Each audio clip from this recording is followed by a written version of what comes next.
you said they had their medicine squaw with them. Well, they did have when I seen them. Her and two more squaws. Must split up someplace. That loses us nearly $500 for her scalp alone. Not if we go get her.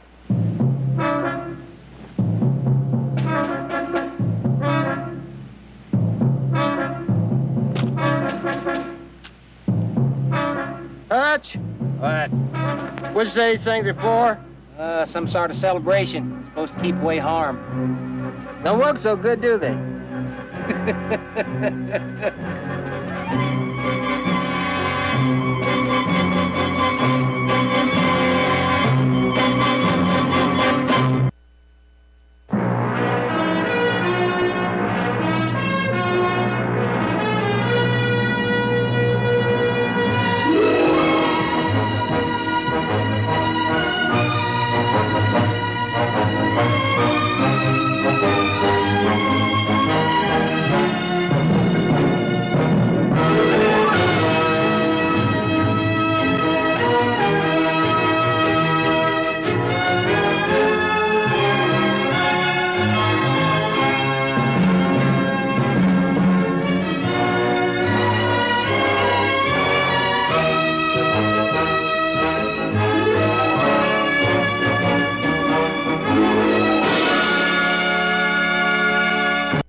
Thank you, Harlan.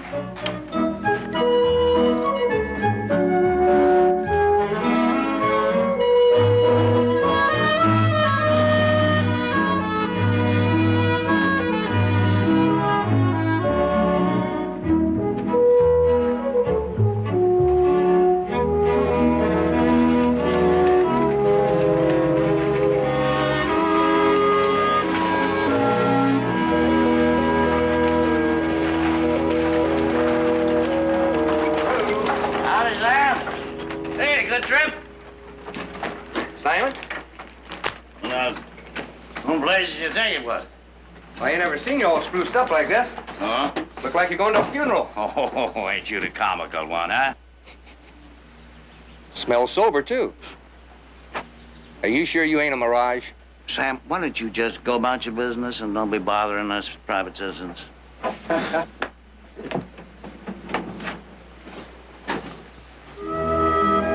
Simon! Simon Carter! How are you, Miss Barkley? Oh, it's good to see you. Thank you, too. It's, well, been just about a year, I guess, huh? You look wonderful. I feel fine. You too. I haven't had a drink since you left. Well, hardly. I did have a few on, I think, the 4th of July and a couple other them international holidays. Oh, I put new shade on the wagon. Well, it looks brand new. Well, I just got around doing it yesterday, but I remembered that you'd asked for one, you know. You fixed up a lot of things at the mission. Father Andre wrote and told me. He's very grateful. So I just figured I'd keep an eye on things out there for you while you was away, you know. Just the stuff for the mission. Yes. Up, son. Hey, see. That thing's heavy. What do you got, medicine in there? Yes. Must be lead pills. I didn't know better. I think you got a bunch of awful puny Indians out there. Tell me about the hunting. Did you have a good season? Oh, tolerable, Miss Barkley. Tolerable. Actually, miserable, to be closer to the truth. I didn't have me but about 2 parties all year. Oh, I'm sorry, Simon. Now, I'm getting kind of sick and tired of that hunting and guiding business anyway. There you go. Traipsing around the country, up and down the hills, running after a bunch of mangy animals, shaking your boots out every morning, get the bugs and the lizards out of them. When did you start carrying all these rifles? Oh, well, why don't I just kind of have them around in case, you know? Well, sometimes when you get a bunch of dudes coming in from the east, they want to go hunting or something, they come out here, they don't bring no guns, no nothing with them half the time. Okay? Okay, giddy up, Herman.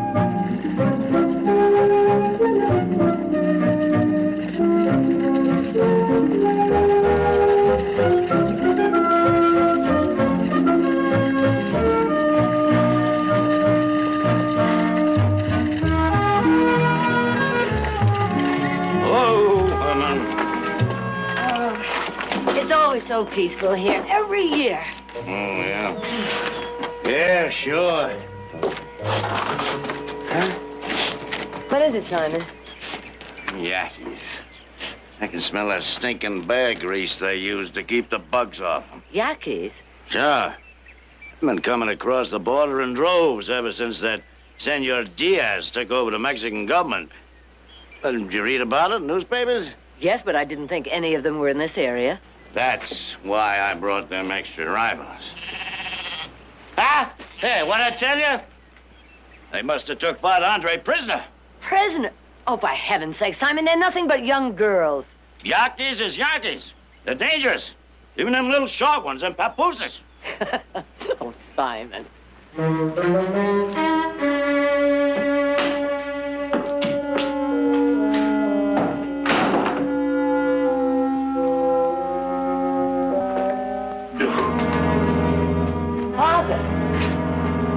Father Andre. Victoria, I thought I heard the buckboard. Simon didn't tell me you were ill. Oh, I'm not. It's just a touch of lumbago. Such a pleasure to see you, my dear. It was good to see you, too. Padre, what are them Yankees doing out there? I was trying to keep that as a surprise. So I've been going over to their camp, tending the sick. Well, finally, they're coming here. All the chiefs. The chiefs? We're going to have a feast. The women are here to prepare it. But that's wonderful, Father. Wonderful? What's wonderful?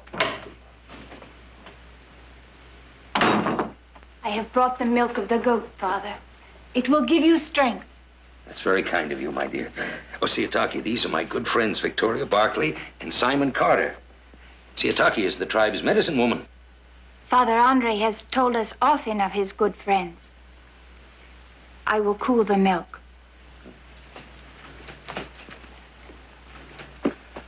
Padre, are you sure you know what you're doing? Huh? Bringing them Yaqui chiefs here? And then on top of that Yaqui medicine woman? Don't you know she's just like waving a lucky rabbit's foot in front of them hostiles? And another thing, anybody with half an eye can see the girl's been... You pardon expression, Miss Barkley, in a family way. And if anything should happen to her... It's going to happen, Simon. Now, believe me. Come, Victoria, you've had a long trip. Let's have some tea. Oh. Father. No, it's nothing. Here. Just let me sit here a minute. Now, don't be alarmed, my dear. Now, we're going to take you to town so you can see the doctor. Simon, would you fix a place on the buckboard? There's too much to do. The Yaqui chiefs will be here any moment now.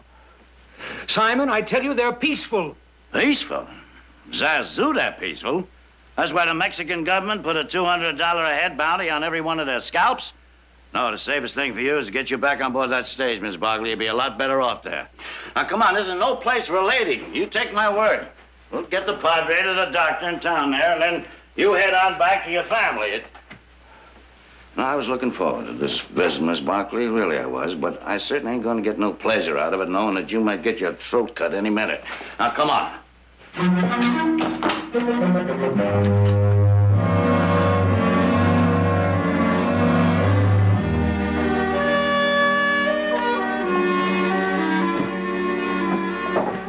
How's Father Andre? You all right? Now he has a couple of broken ribs. He can't be moved for a few days. Well, anyway, it's a good thing you got him to see the doctor. One of those ribs, you know, they could punch a lung or something. That's true. Well, we better be getting back. Back where? To the mission, of course. Miss? Now, Miss Barkley, you're not going to go back there. Be alone with them Yankees. Why not? Father Andre does. Now, believe me, Miss Barkley, I know what I'm talking about. I know them Yankees. Me, I went prospecting one time with an old miner friend of mine. He trusted them, too. We let a bunch of them share our campfire one night. As soon as we was bedded down, they jumped us. They tied me up tighter than a tick. And they spent the rest of the night peeling the skin off him alive. Yeah. Come the morning, it was going to be my turn, only I got lucky. I worked myself loose, and I got me out of there. Well, that's awful, Simon. But the situation is different now. Them Yankees have hated the white man for 200 years. Now, you think just you doctoring them for a few weeks is going to change all that? No. But keeping faith with him for a change might help. No, you got the same dang fool notions you had when I met you a year ago. You know what you're going to do? Huh? You're going to get both of us killed. Oh, I don't think they'll kill us, Simon. But I certainly don't expect you to take the risk. You just drive me back to the mission. Oh, sure. Yeah, sure, come on. Drive you back there and leave you out there by yourself to maybe get your gizzard cut out or something like that, huh? Miss Barkley, how could I do a thing like that? Oh, maybe a year ago I might have been able to do it. I don't... When I first met you, you know, I really didn't like you too much. Things are different, and I owe so much to you. Oh, me? What do you mean? Well, when you first met me, I was kind of sloppy. I didn't take too much interest in myself. You told me that, remember? And then I used to...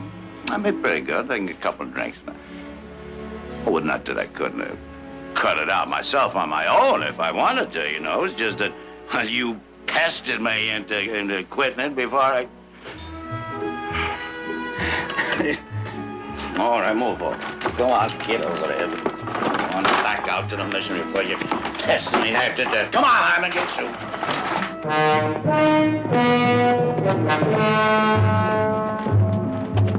Found the tracks. 3 squaws. Head for that old mission I was telling you about. How far is it? A couple hours ride. Let's go.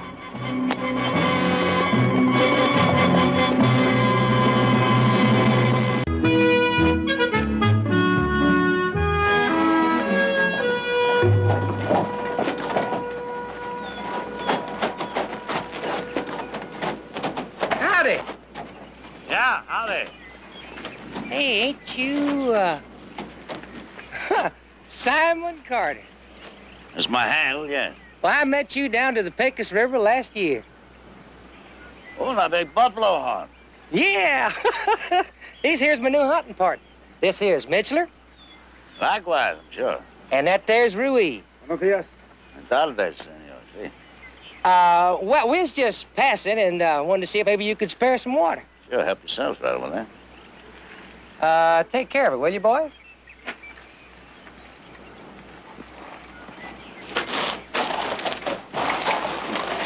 Are you stopping here? Oh, just helping out. You know, the Padre's all by himself alone out here. Kind of lonesome for just one old man, ain't it? Yeah, I suppose. You see the horses. Try to get a look inside. How bien?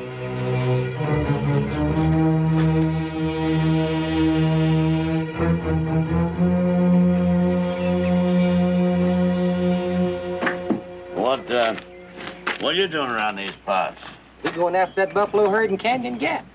3,000 head. Biggest one sighted in years. You don't say. Gee, I'm surprised you don't know about it. We catch up with them, we're going to bag us enough hides to make a couple of thousand apiece. Zazu. Sure sounds like the old days, don't it? Hey, it does, don't it? Hey, you ought to come along with us.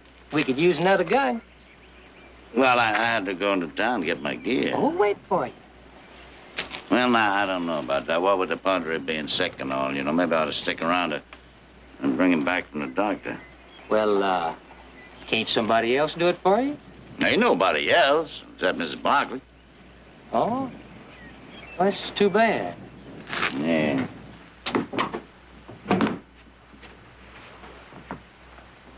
What do you want?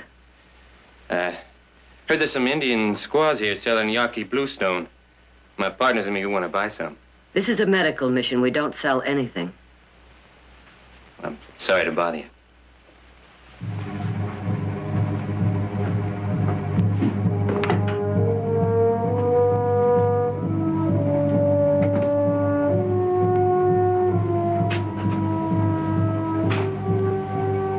It will make a fine papoose board, will it not?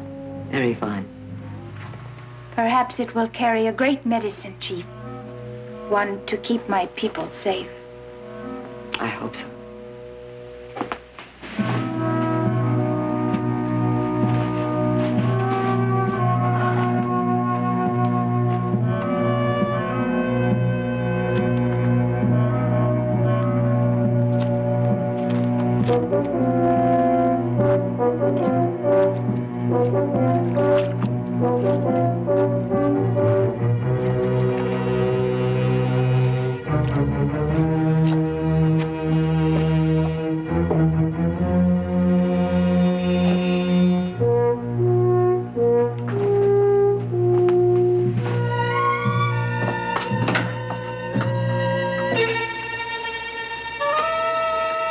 Did you see them?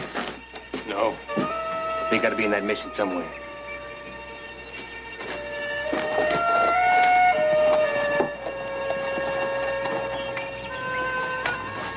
All set, Hutch. Well, we better be going. Still wish you'd come along with us. The more hides, the bigger the split. Huh? Hey, I got an idea. We're gonna be traveling slow to keep the horses fed. You know, following them water holes. If you change your mind, you can catch up with them. Nah, I just might do that. Good. Mr. Hutch? We'll see. Good boy.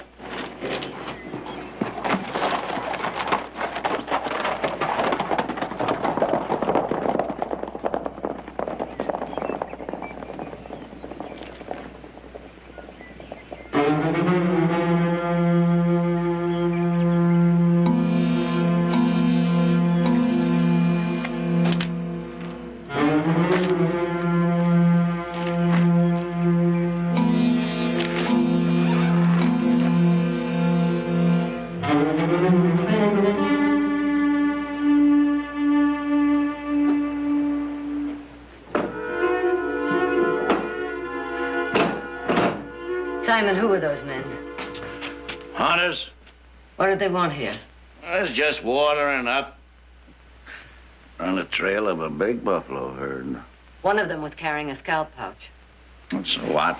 Lots of hunters carry them. I got one myself. I saw him wet it down as if there were scalps in it. Scalps, land of Goshen, what a notion. You wet down a lot of things. You wet down bacon, hardtack, lots of things other than scalps. One of them came inside. He asked if there were any Yakis here. Maybe he's just edgy about Oh, them. no, like he me. wasn't edgy, Simon. I think he was trying to find out if Siataki and her women were here. Oh, well, what made you think a thing like that? Your woman's in etching or something? Well, he didn't see them, of course. Well, then but what's there to worry about? They're gone, ain't they? that doesn't mean they won't come back. With the bounty on scalps so high... Miss Barkley, I told you they're buffalo hunters. I know one of them. I rode with them down the Pecos River country. Maybe, but I wish we could be sure. Look, I can't go poking my nose into somebody else's pouch just on account of your woman's intuition. I might get it shot off. Well, I think we ought to be ready for them just in case. You mean fought up?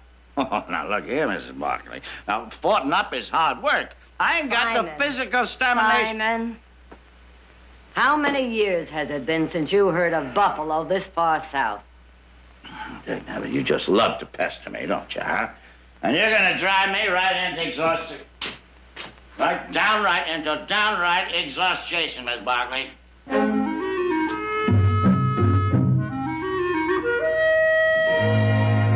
Never figured the price of that stock didn't include delivery. Ah, come on, Nick. You're just not much of a horse trader. Now, Heath, you never figured out either.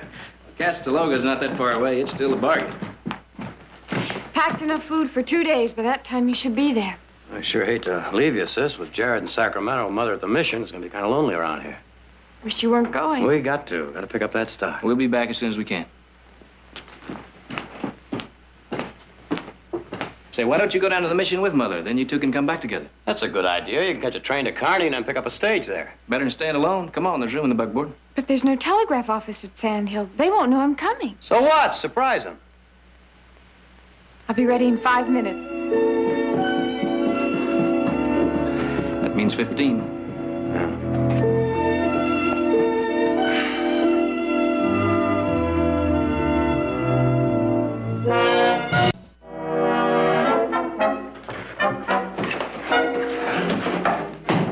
That the last of them?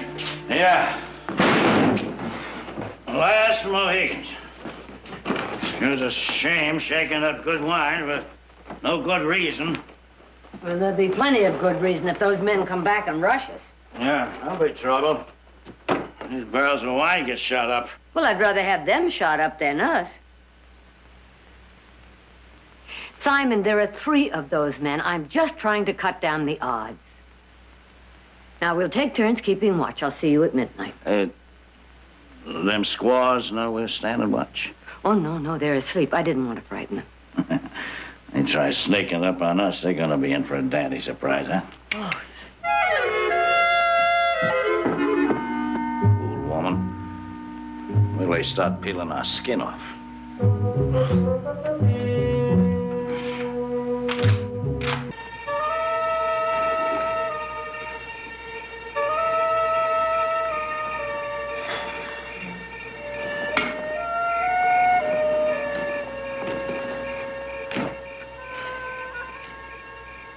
They must have got wise. They got that whole place locked up tighter than a drum. Told you Carter wouldn't believe that buffalo story. I think we should go get these squaws. It does not make no difference. He's a dead shot. Oh, without cover, he'd cut us down like sheep. That Yaqui tribe finds them dead chiefs, we'll have more than Carter to worry about. They'll be swarming all over here, killing every white man in sight. We'll wait. Sooner or later, he'll leave to check out them buffalo. What makes you so sure? He's a hunter, ain't he?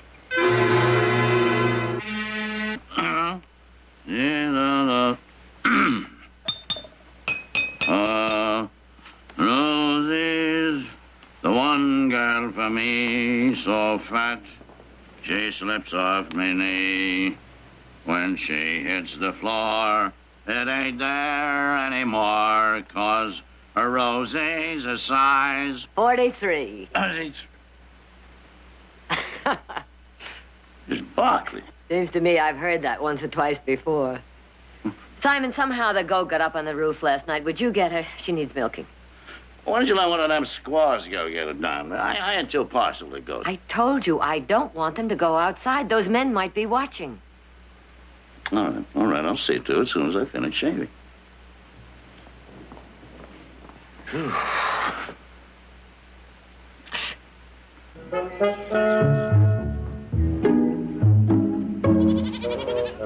Hey, Nanny. Hey, Nanny. Ha, ha. I can hear you and smell you. I can't see you. Hey, Nat. Oh, there you are, huh? How in the name of John Nation did you get up there? You...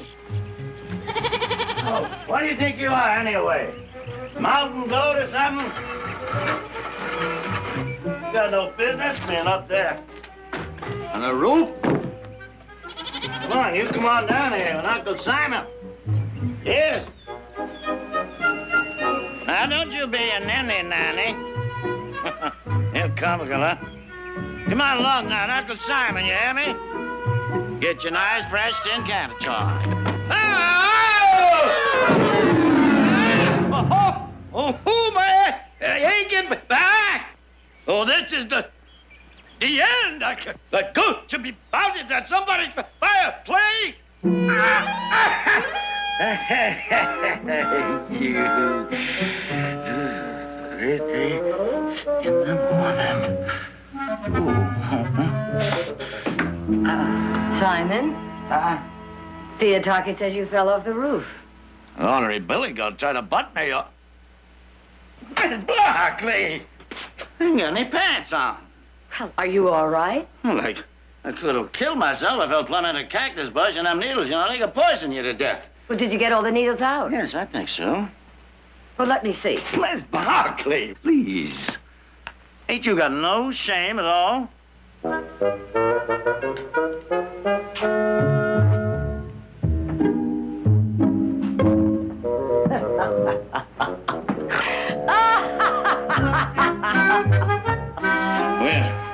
my dear Miss Barkley, you just about seen the handle of this boy in your pasture, 'cause I ain't no time.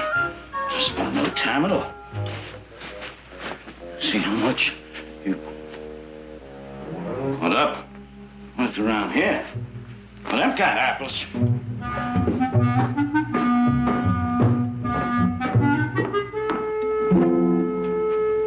Oh, Simon. Wake up. Wake up, Simon. What? What's the matter? Oh. Alex, Get up. The floor is damp.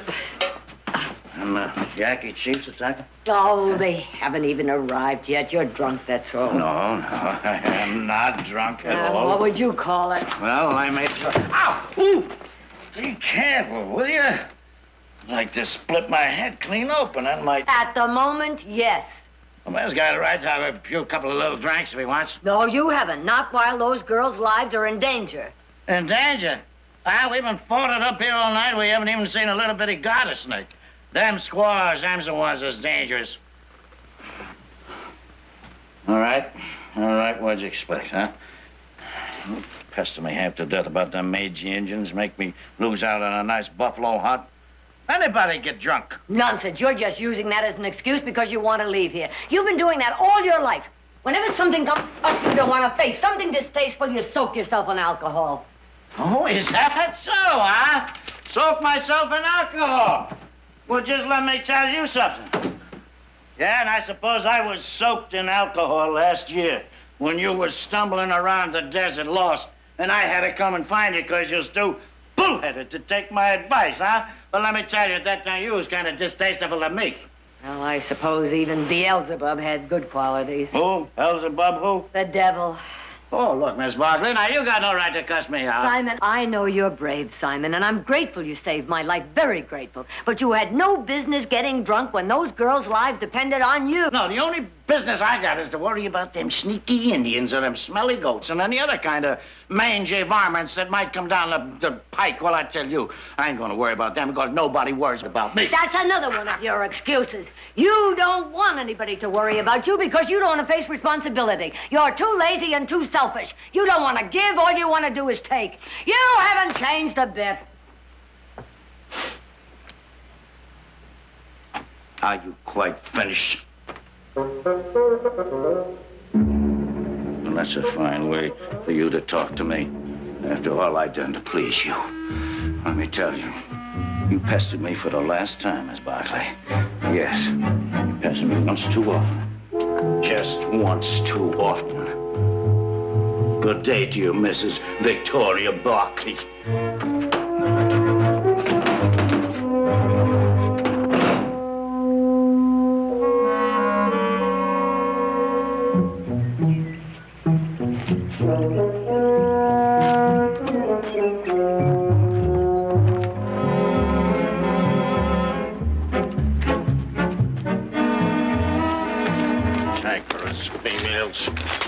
Herman,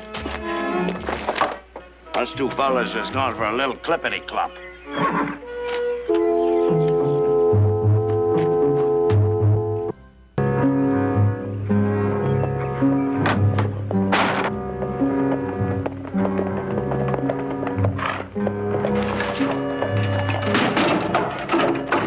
They're coming. Hurry.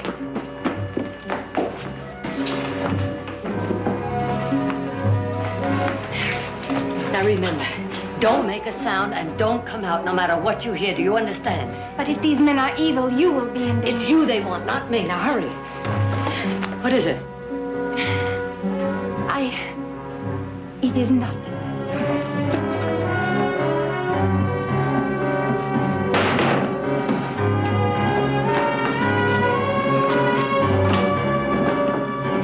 Hold it.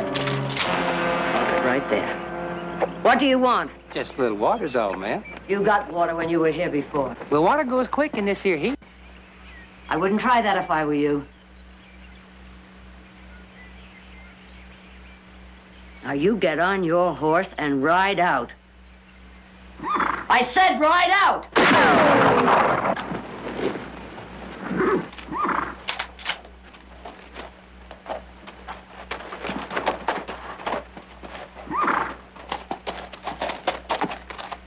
We know them squaws is in there.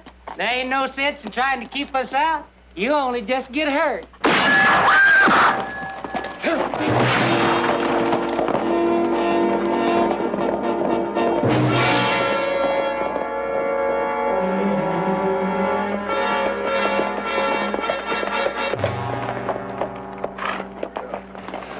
Chihuahua. The señora. She shot pretty good. I think she mean business with that gun. Yeah, Hutch. What are we gonna do now? Wait for her to ride out? Oh, shut up. Probably your fault you got wise and locked the place up anyway. Don't try covering your tracks with my boots.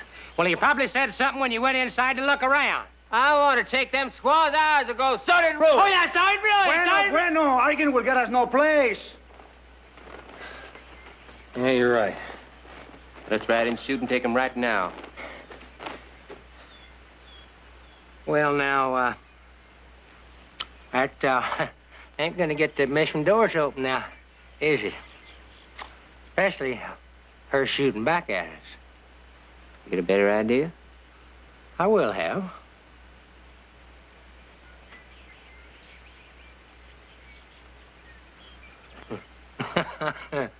All right. We'll ride on back. Before we're doing the shooting, we'll see if she'll listen to a little reason. That gal ain't gonna listen to no reason. She don't. There'll be plenty of time to kill her.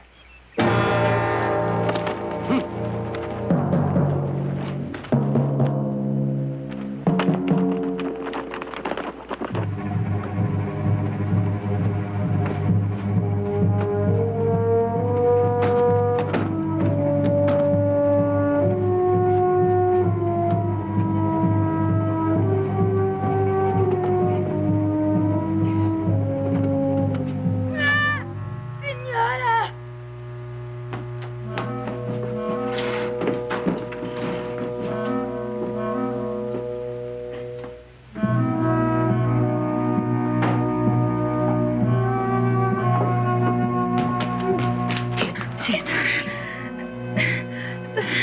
The child comes, Senora. Hey, lady! We want to talk to you. Siataki, listen to me. They must not hear, do you understand? No matter how bad the pain is, they must not hear. I understand. You hearing me?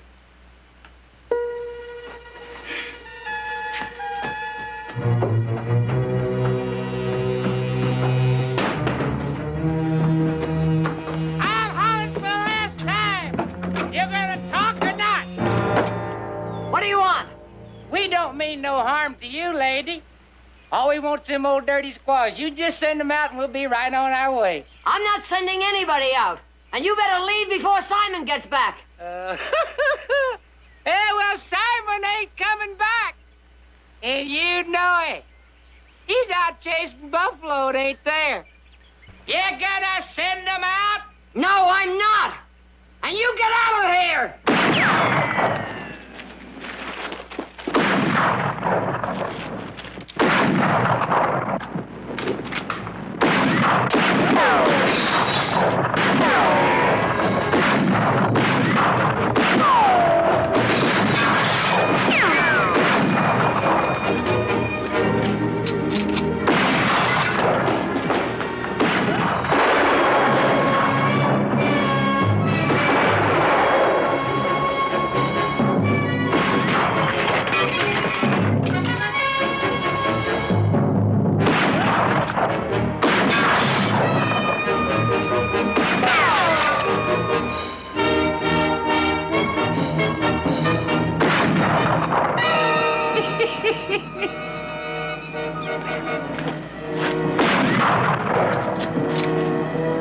Just remember, lady, we're trying to make it easy on you. That you're being downright unreasonable.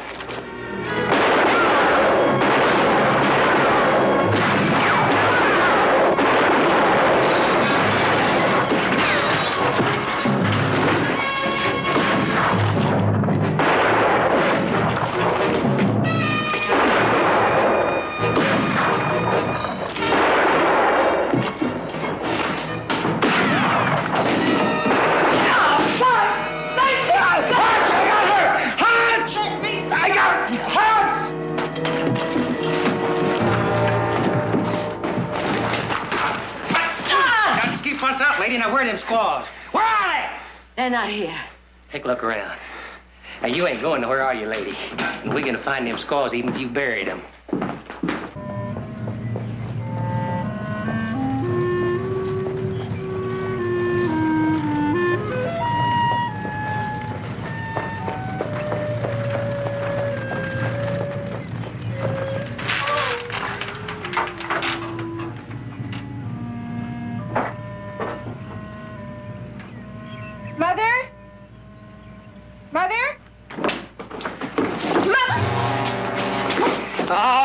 lady.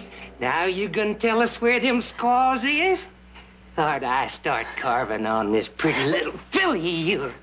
Oh! What was that? Sounds like it's down here. Maybe you did bury him. Open that up.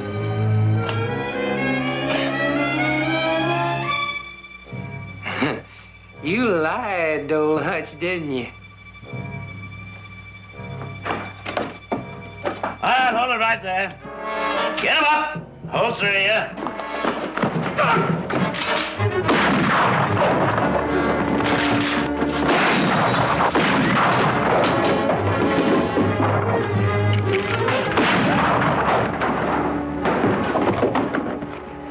You all right, Miss Barkley?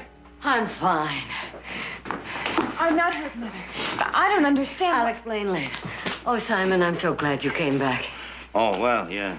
I hate to admit it, but you was right about them buffalo. I rode halfway to Canyon Gap. Not a sign of them, but I did see some tracks doubling back. Their tracks. I figured you might need me. Where'd that one come from? Oh, this is my daughter, Audra. Hello. Likewise, I'm sure. You got enough trouble with one female, you gotta team up, ride double saddle to best man. Simon, excuse me. There's a baby about to be born. Oh. Well, they was down there, huh? The mother of yours. Ain't there nothing she can do? She's something. She's really something.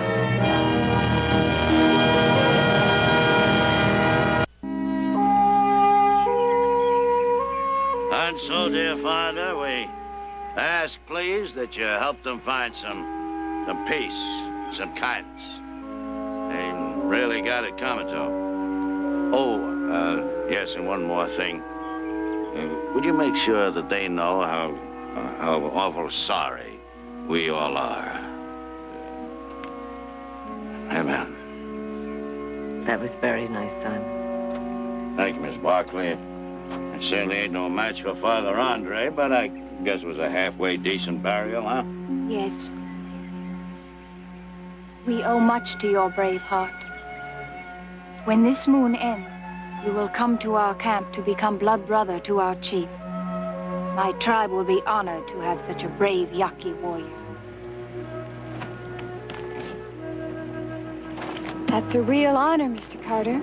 From what I understand, that means they consider you a great hero. Yeah.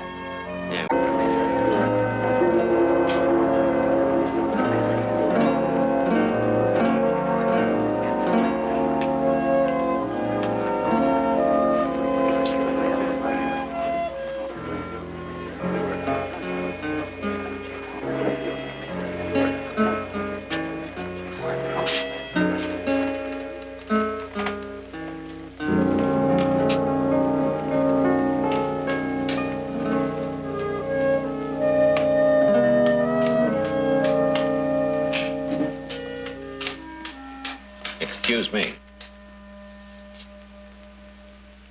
Well, I'll try. Which one is Barkley? Fellow with his back to the stove. Thank you.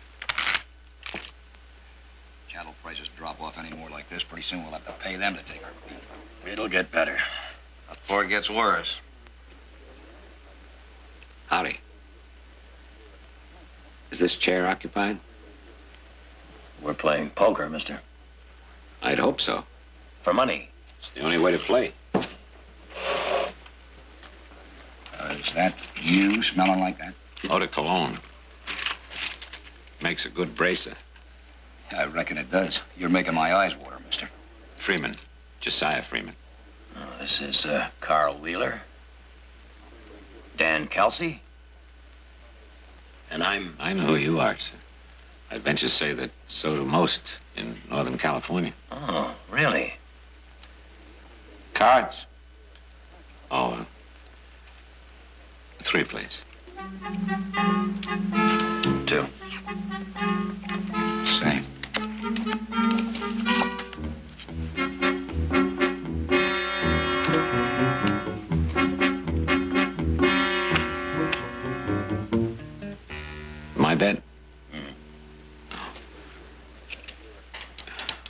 I bet $2. $2. And 3. Make 5. Too rich for me. I'll raise you 20. I'm light $20. Shy 20.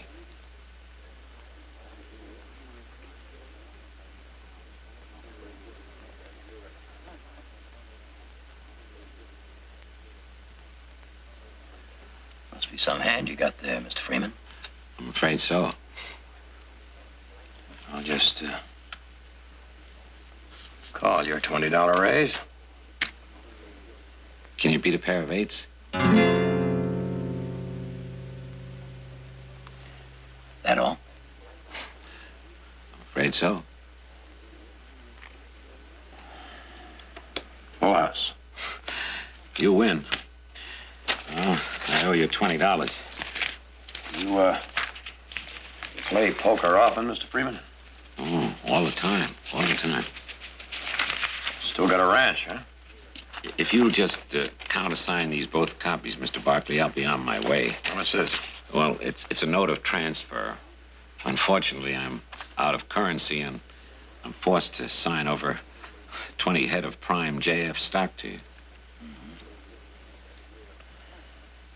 Well, all right. But first thing tomorrow morning, you better deliver that 20 head of prime JF stock, or you're going to be known as the late Josiah Freeman. Don't worry. You take... Nick Barkley? Mm-hmm. You're Jared Barkley. No, Nick. Jared's my brother, you know? Not as well as I thought. Are you anything like your brother? Different as night and day. Now, Jared, he'd even try to reason with a fence post. But Nick here, he'd sooner bust it in 2. He that is slow to anger is better than the mighty. What's that? Proverbs.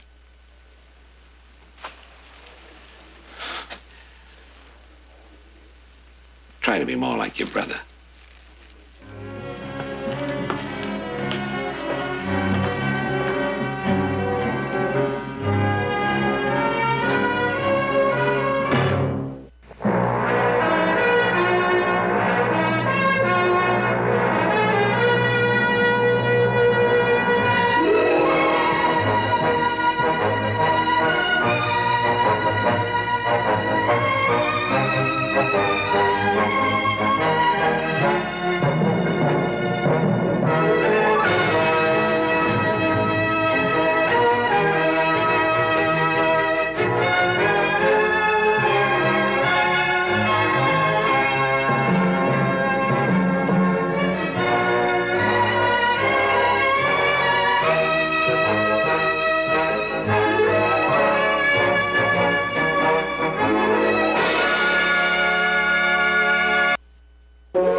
Audrey, you look lovely. Isn't that just a trifle formal for breakfast? Carl's taking me to a dance tomorrow night.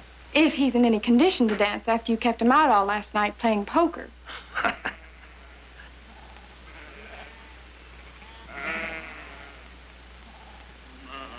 That sounds like... That's what it sounds like.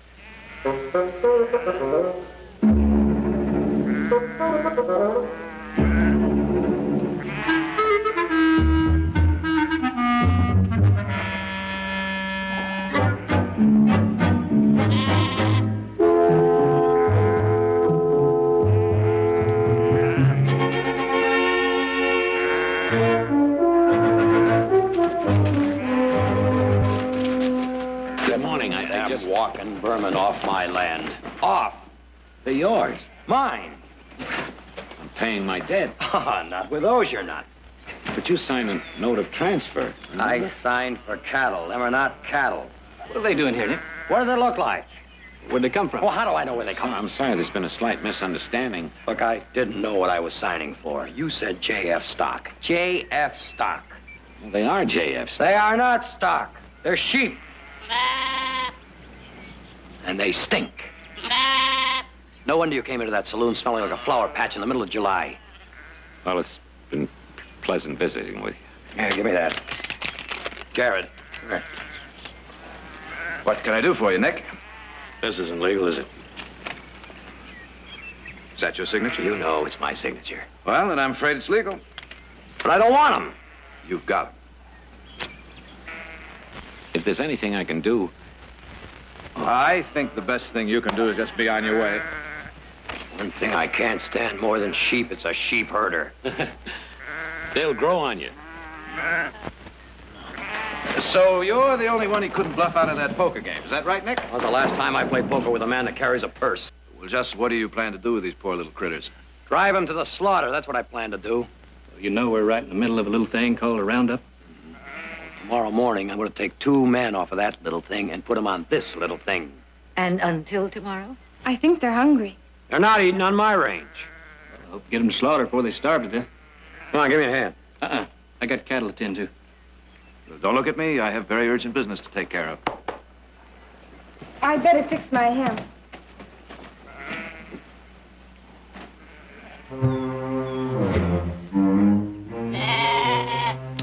Shut up.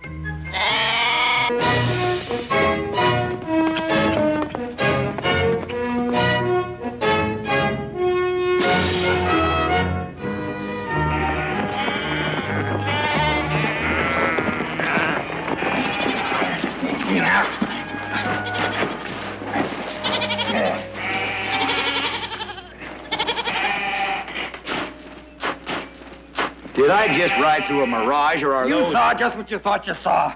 And it's taken me all morning to round these mangy things up. What are you doing, Nick? Branching out? Come on, get out. That perfumed character we played poker with last night paid me off in sheep. Some people might not understand, Nick. They might say the Barclays are hedging their bet. Cattle prices drop off, and the first thing they do is jump feet first into the sheep. Oh, no, not a chance. Well, I know that, Nick. Some people might point out that when you came to this valley, you were cattlemen. You went into mining, then vineyards, then sugar beets, and now, No. The people that know me know I hate sheep just as much as they do. Then get rid of them. Tomorrow morning, when the sun comes over that rise there, the minute the sun comes over that rise, those sheep are heading for the slaughterhouse. Good. Because all they need is a foothold. Who's they? Sheep herders. You hang on to these sheep, and every sneaking sheep herder within walking distance will be swarming all over this valley. And you know what happens when sheep move into a place. I know. It's not fit for cattle or anything else.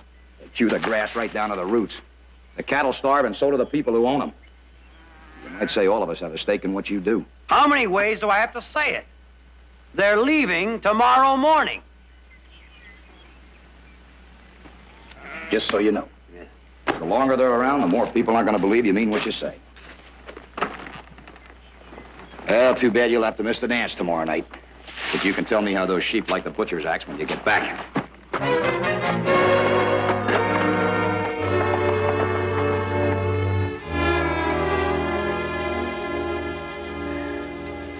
Thank you. You're late, Heath. There are 500 head of cattle scattered all over our range. What happened? Well, his sheep wandered down into the draw and spooked our herd. They are not my sheep. Well, whose ever sheep they are, they just cost us 3 days' work. Well, I can't watch those useless animals day and night. Well, then find somebody that can. Nick, Why? from what I hear, a good sheepdog can handle a flock 10 times the size of yours. Without so much as raising a sweat. Which is more than we can say for you, Nick. Well, now, you all tell me, in the middle of cattle country, where am I going to find a sheepdog? Try the same fella you got sheep from. No! Nick, do you want those sheep around here till the end of roundup? 10 or 12 more days? He'd probably want me to play poker for the dog, and I'd wind up with his whole blasted herd of sheep. All right, Nick, what's your alternative? What's your more, please? We're waiting, Nick. I'll see him first thing in the morning.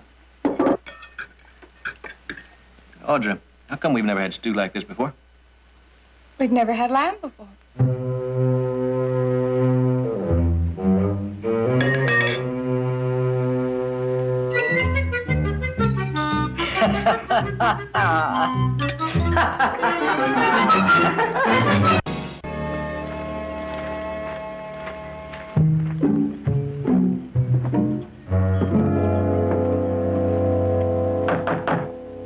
Freeman! Freeman?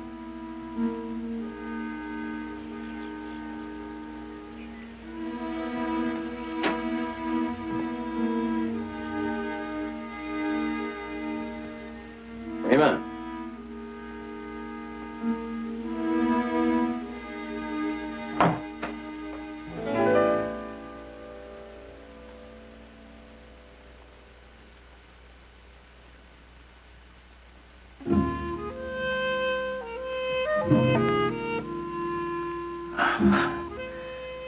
Well, hello there. No, don't be afraid. I'm looking for Mr. Freeman. Freeman. I'm Nick Bartley. Darn. Darn. Oh, Mr. Barkley, what a pleasant surprise. You win, Uncle Josiah. Here's the dime. This is my niece, Gail. I want to buy your dog. Oh, sorry if you had come a little sooner. I had 2 dogs less than a month ago. Well, I didn't have any sheep a month ago. I'll give you $20. What would happen to my flock? Well, I tried. That's about the best a man can But do. I have a suggestion. What? Your sheep were part of mine just a day ago. My dog would have no trouble taking care of them. You mean combine your flock with my sheep? I need help. All I ask is a place to sleep and a reasonable amount of food for Gail and myself. You want to bring your flock over to my range? Well, you have better grass. Well, now, wait. And it would be much safer. $50, that's my final offer.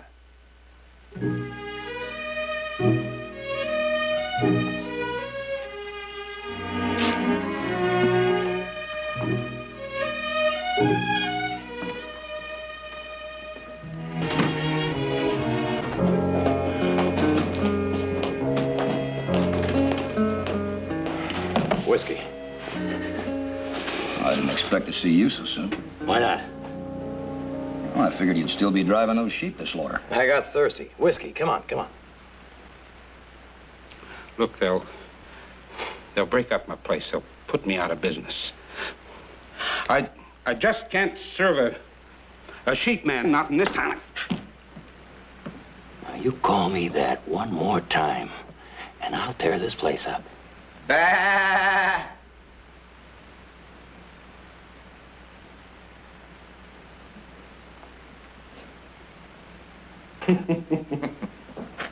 Hey, Kelsey, why don't you ask that sheep man to move downwind a little bit? Sheep man, you're making my friend here sick? Guess I'm lucky. I got a cold.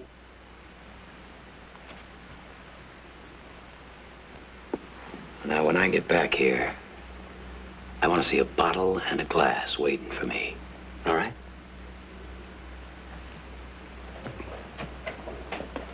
Now, are you the gentleman with the cold? Well, it don't help much when you get this close. Well, now, maybe I can fix that. Carl.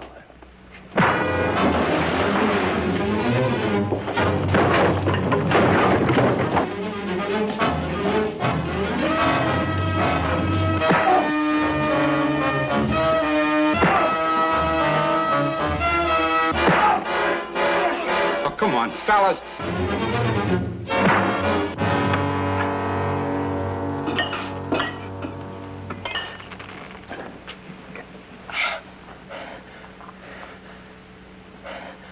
It's your turn, Carl. No, not me, Nick. Well, I guess it's mine.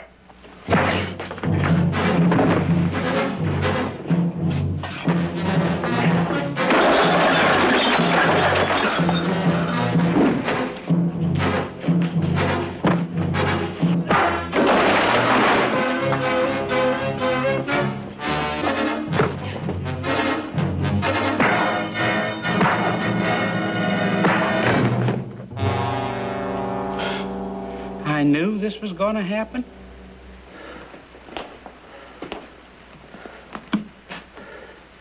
You may pour my drink. Yes, sir.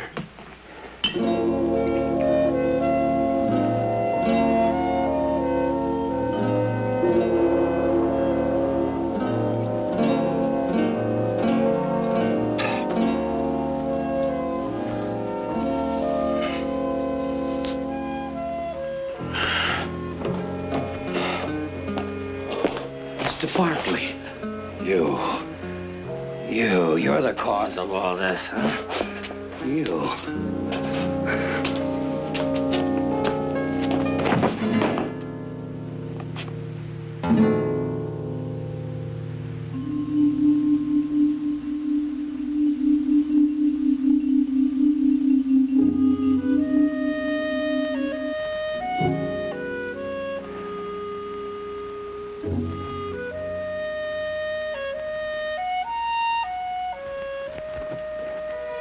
How do you feel, Mr. Barkley? Let you know as soon as I find out who's standing on my face. We did the best we could. Thank you. Gail, run outside and empty the water.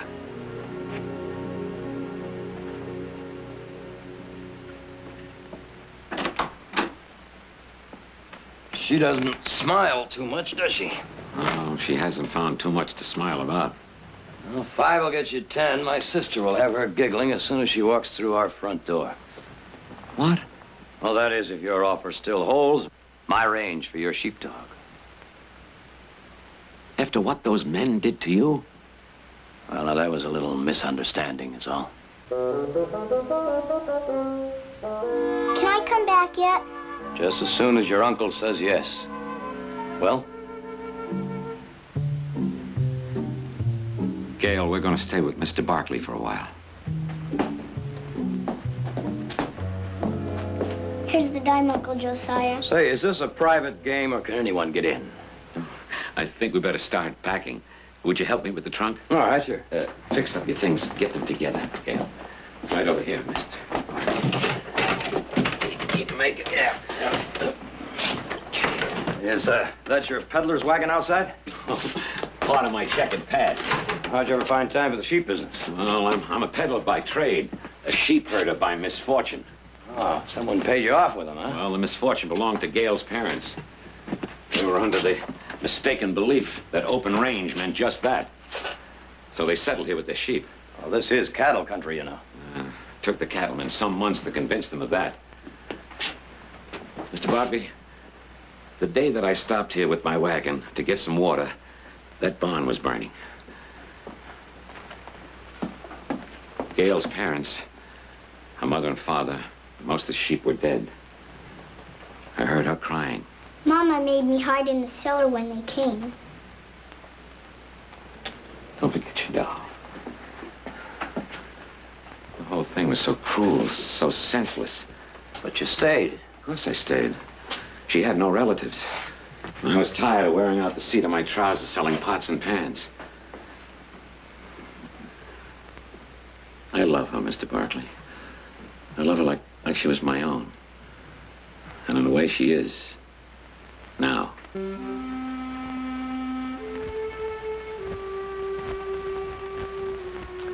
Well, now. You better get going. I want to get into town before dark. Why are we going to town? Because we're going to drive our sheep right through the middle of it.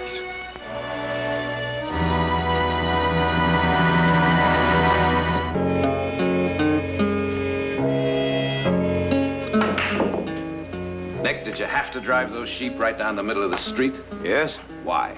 It's against the law to drive them down the sidewalk. Now, Nick, I want you to listen to me. I wanted everybody to know that you're in the sheep business. Ah, now you've got it. All right, Nick, you've got pride. Now, that's just fine. But you're about to take on this entire valley. Do you think you're big enough? Might be interesting to find out. Nick, you've seen a range war before. They start just about like this. One fella does one fool thing, like driving sheep into cattle country, and another fella does something a little more foolish, like shooting him.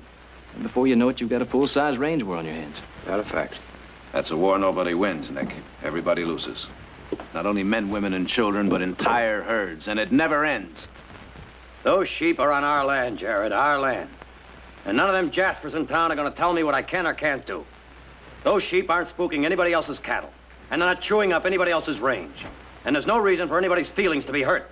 Did that argument convince Carl Wheeler, or did you have to sell him some other way? What Carl Wheeler thinks doesn't matter. I'm afraid it does, Nick, because the entire valley is behind it. All right. All right, I'll talk to Carl Wheeler as soon as he brings Audra home tonight. Maybe I can talk some sense into him. All right?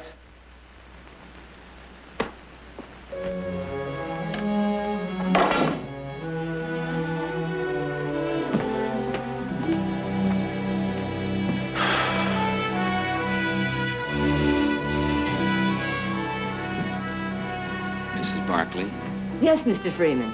I was just on my way to the herd, and Oh, wouldn't you like a glass of sherry? Thank you very much. Gail isn't getting in the way, is she? Oh, no. She's upstairs helping Audra get dressed. I appreciate you taking her into the house. Since her parents died, I'm the only one she's had. I know I'm not the ideal person to talk to her about dresses and things that girls want to talk about. I think you've done very well. Mrs. Barkley, may I ask you a question? Yes. That fight that Mr. Barkley had, those men were his friends, weren't they? Yes. Well, why would his friends want to attack him? He's one of them. Not anymore. Was it because of the sheep? Mm-hmm.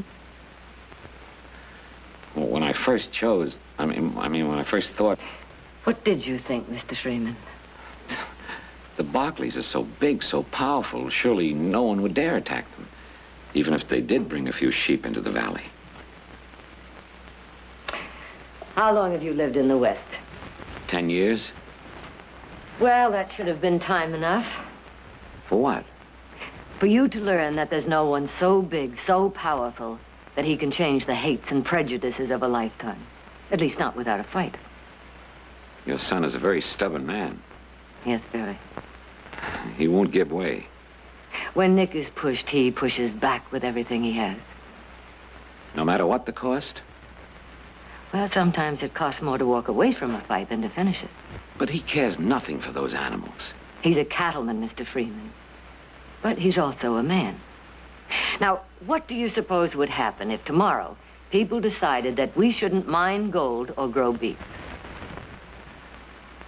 Do you think his friends would understand that?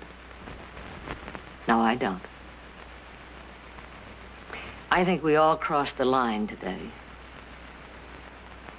And none of us can turn back.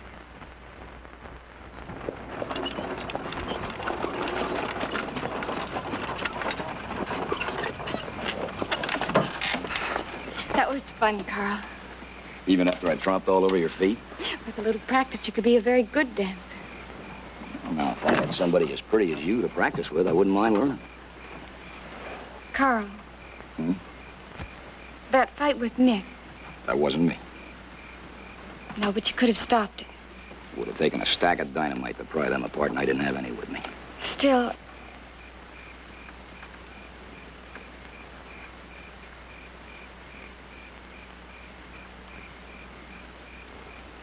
Love me?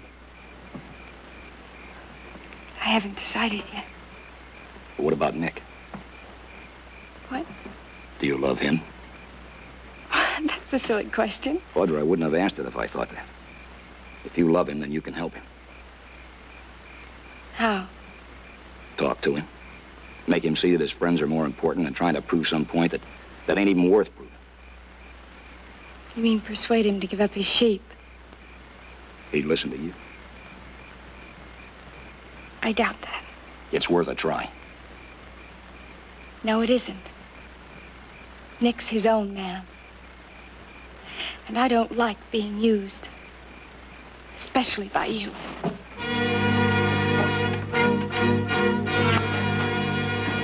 Audra. As long as Nick has those sheep, there can't be any future for us. Then I'll just have to take that loss.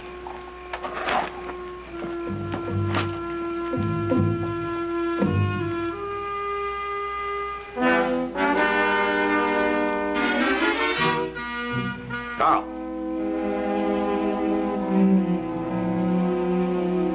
Well, now, we were about to send a search party out for you. I needed some air. Though it didn't do much good. You usually come in when you bring Audra home. Not tonight. I've been wanting to talk to you. There's nothing to talk about, Nate. You're just going to pretend those sheep aren't there, huh? Look, the rest of us had a meeting today. We came up with a solution to your problem. Is that a fact? Just so everybody knows which side you're on, you slaughter those vermin right where they stand. No. I figured you'd say that. So we took it out of your hands. We? This is my valley, too, Nick. My family sweated and bled for it just like yours. And I'm not going to stand by and see it trampled to death by those sheep. Friend or no friend. You touch just one of them sheep, Carl, and you're going to find me on your doorstep. I'm not going anywhere, Nick. And neither are you.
Murderer, huh?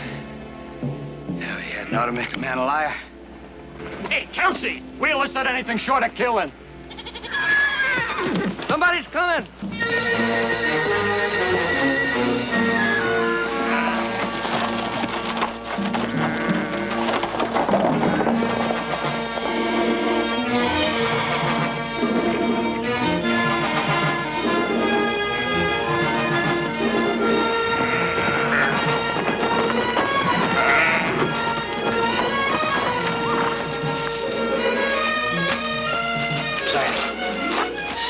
Josiah.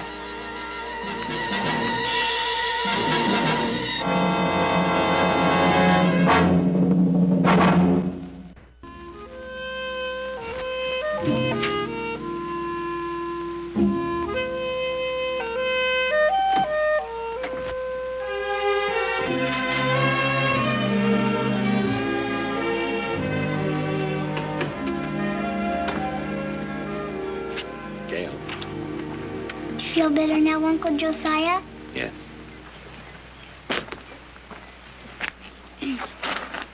Audrey's gonna buy me a new dress, but I don't know which one to pick. This one, or this one. Maybe even this one. They're all very nice. Gail, do you ever think what it would be like to live with a real mother and father? You like it here, don't you? Audrey's nice, and she smells pretty, too. Well, you may have to stay here for a while. I've got something very, very important to do, and it might take a long time. And I have to do this without you. Don't you want to be my uncle anymore? I'll always be your uncle. I'll always pester you to brush your teeth and clean your plate. Because I love you. No. You be a good girl and you stay here with the Barkleys till I get back. You're never coming back. Of course I am, I promise. No, you're not. That's just what you were saying. I was just talking. No, you go inside. I love you, Uncle Josiah.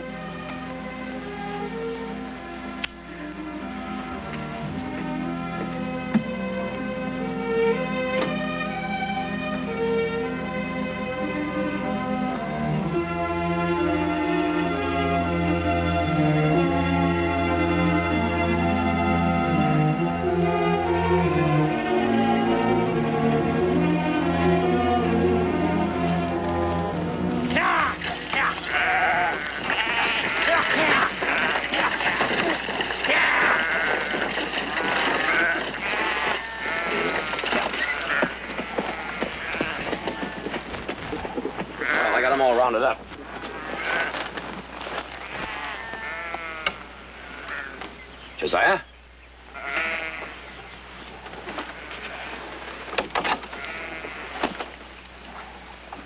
What's the matter? I did this. I'm to blame. What are you talking about?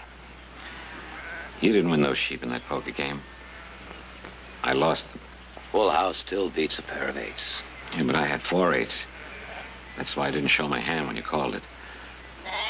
I won that pot. Well, I don't get that. It's part of my whole plan. A plan born out of desperation, but no less a trick. I read about Jared Barkley defending a sheep herder in Fresno County, and that's when I got the idea. I figured if I could get your brother Jared into the sheep business, I'd have a partner no one could intimidate. So you got stuck with me. Proved a good choice, Mr. Barkley. Too good. Even getting you to protect Gale and my herd, that even worked. I was so clever, so smart. I brought all this on you. No, you didn't bring it on. I brought it on by keeping him, and Carl Wheeler brought it on by killing him. If you're lucky, you'll kill him. If you're not lucky, he'll kill you. In one way or another, somebody gets hurt. Well, he dealt the hand. You don't have to play the hand. You don't have to play it. He won't let me keep him. He won't even let me move him. Let me move them. Oh, no. Let me move them. No, that's exactly what they're waiting for. Besides, you wouldn't last 5 minutes on that trail. They're my sheep, and I want... Not the ones I won. Now, you go on back to the house. I know how to handle these people. You're not going to drive those sheep by yourself. I can, and I will. Furthermore, if I ever find you on my range again, I just might have you arrested for trespassing.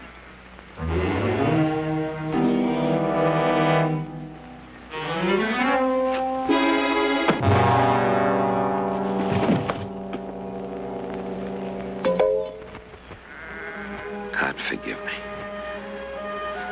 And you too, Mr. Barkley.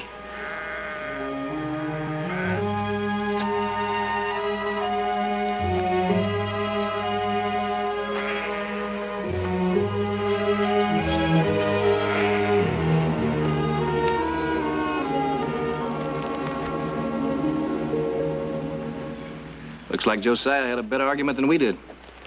Come on up, Nick. Come on. Here, take a swig of this. Feel better? Oh, yeah. Where is Josiah? I don't know, but the sheep are gone. I finally met a man as stubborn and as stupid as I am. Here, come on. Hey, wait a minute. Where do you think you're going? I know. The law should take care of this. Well, maybe the law can take care of Josiah's burying. Now, listen, you keep talking like that, and we won't even offer to come with you. One fool's enough in any family. Come on, get. We gonna listen to him? Does he listen to us? Let's go.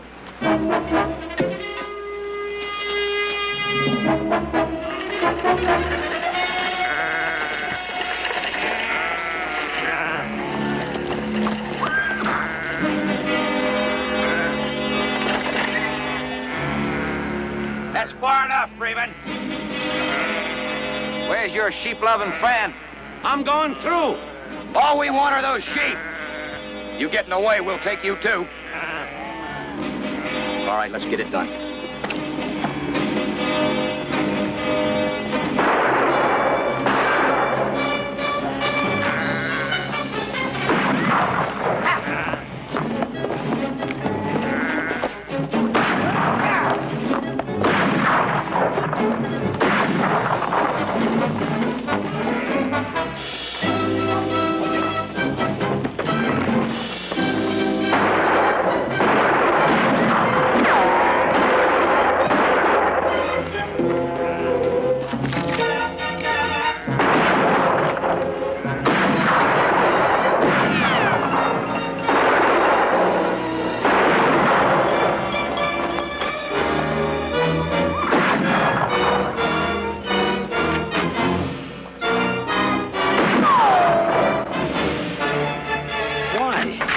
Hated sheep.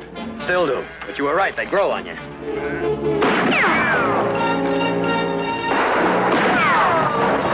I didn't want this, Nick. Then back off.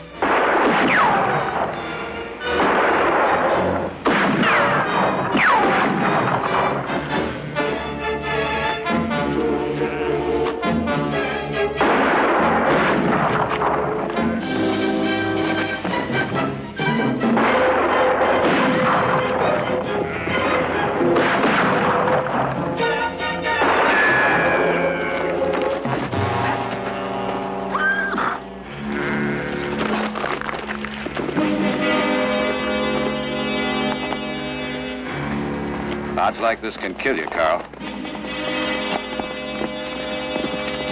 Throw him down, boys.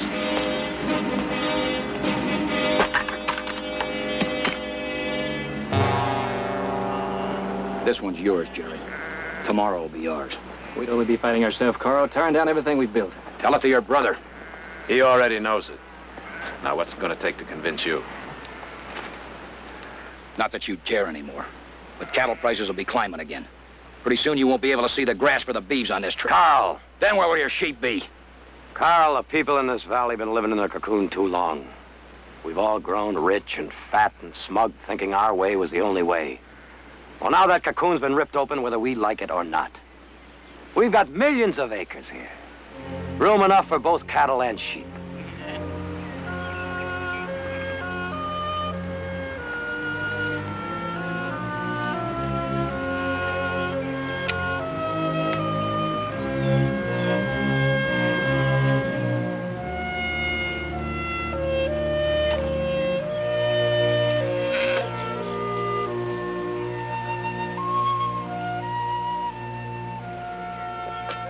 See you, Nick. Carl.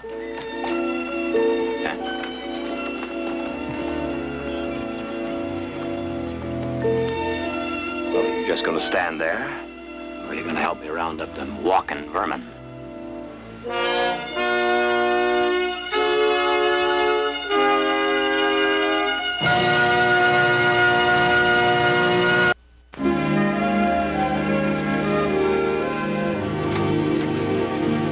Thanks very much for helping us pack.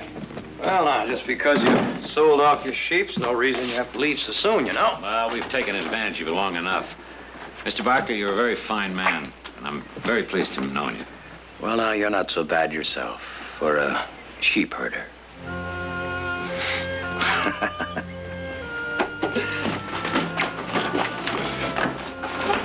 Bye, Mr. Barkley. Goodbye, dear. If we met that wise man, we could tell him a thing or two about living underwater, couldn't we? Well, I think it was worth it. Somehow it always is.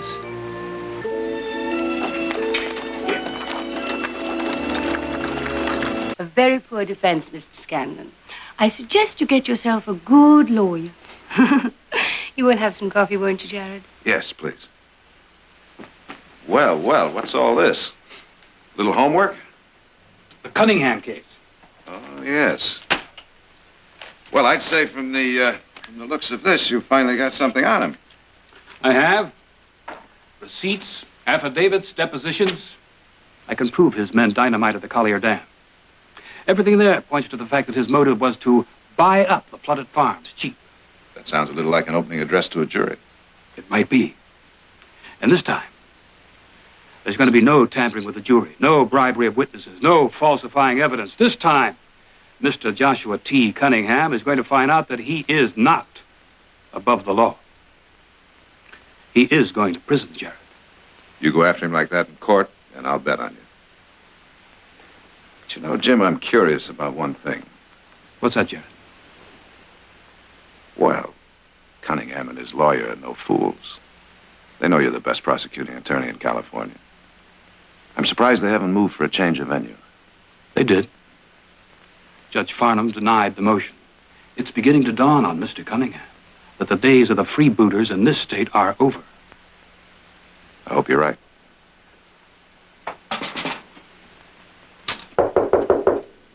Would you excuse me? Thank you.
Thank you, Miss Audrey. Hello, Mr. Gaines. Come in. Hello, Audrey. Is Jared home? Yes, he's in the library.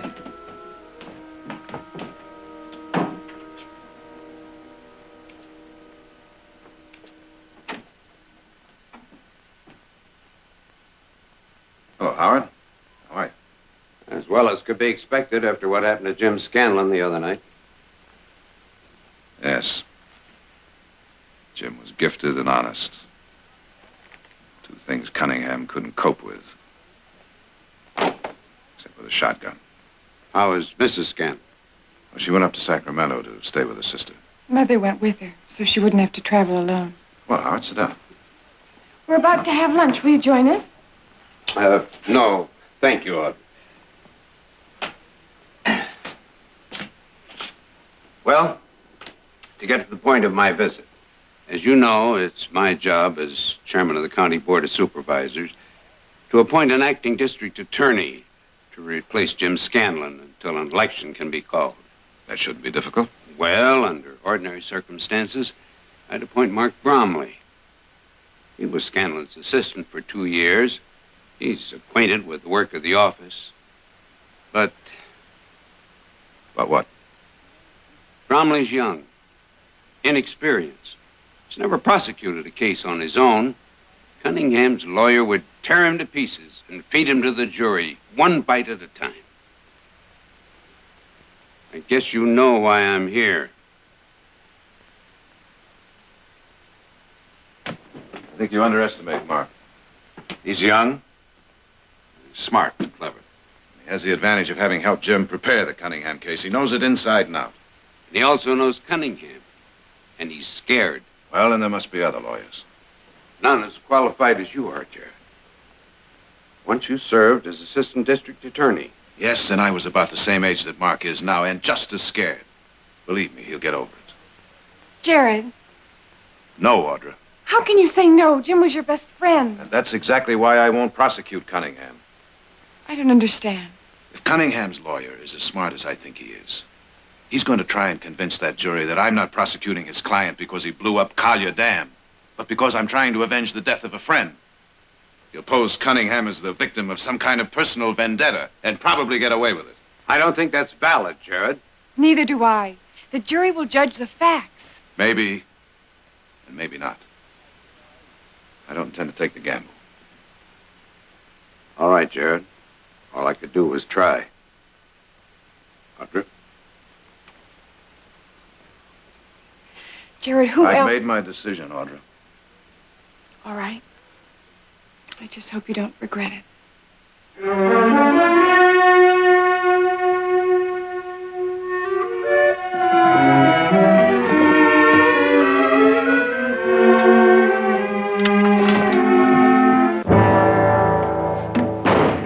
Come in, Jared. I hope you don't mind. We've made ourselves at home.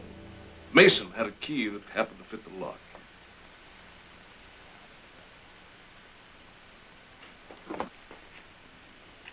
Sit down, Jared.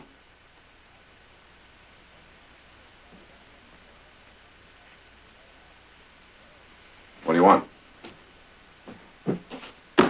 Well, I've got a problem, Jared. The State Land Office is starting hearings next week in Sacramento on a new open range policy. Now, I'm interested in getting my views before the board. As you know, I'm stuck here in Stockton because of this stupid dynamiting charge the state has against me. It occurred to me that I could hire you to represent me in Sacramento. Hearings will last 4, maybe 5 weeks. Make it worth your while.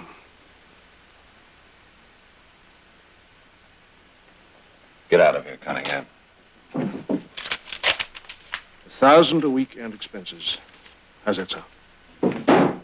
Get out. Too busy to take the job. I'm always busy.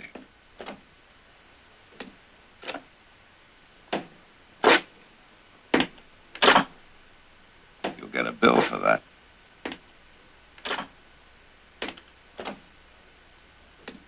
That's enough, Correll.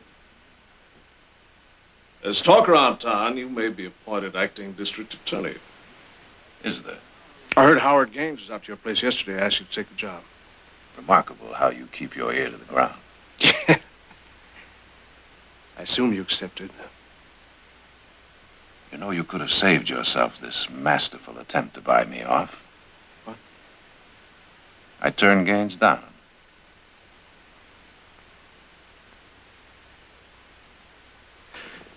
I think you made a very wise decision, John. Whatever you may think of my offer to represent me before the land office, it still stands. It's yours if you change your mind.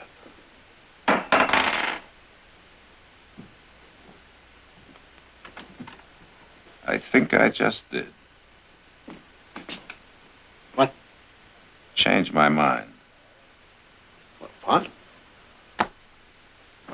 You're much too anxious to have an inexperienced assistant like Mark Bromley prosecute your case. So I'm going to be in that courtroom when your trial opens. And I'm not going to let up on you until I put a rope around that rotten throat of yours for the murder of Jim Scanlon. Now, for the last time, get out.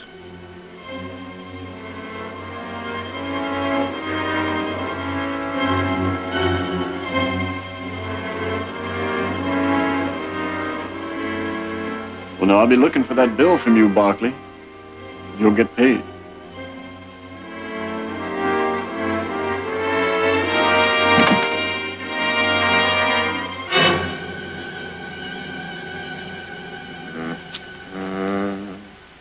Sure don't make knives like they used to.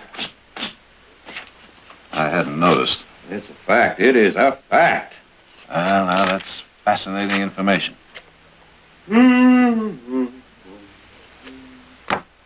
Nick, do you mind? Oh, I just think. Oh, it chips all over the place here. Yeah, that's better.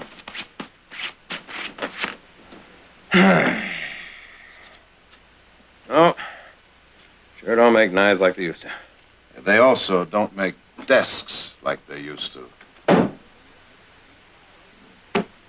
Look, Nick, why don't you go get something to eat? I'm not hungry. What do you mean you're not hungry? You're always hungry. All right.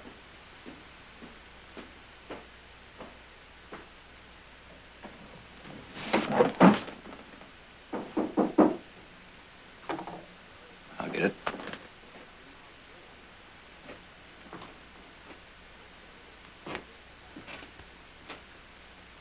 Who is it? Mark Bromley. Here, Mark. Hi, Nick. Evening, Jared. Hello, Mark. Glad you could make it. Here's the last of Mr. Scanlon's file on the Cunningham case. Thanks. If there's anything more I can do, don't hesitate to let me know. Mark. I kind of feel I should apologize for taking this case. Apologize? Why? Well, it would have been quite a chance for you to make a name for yourself. It's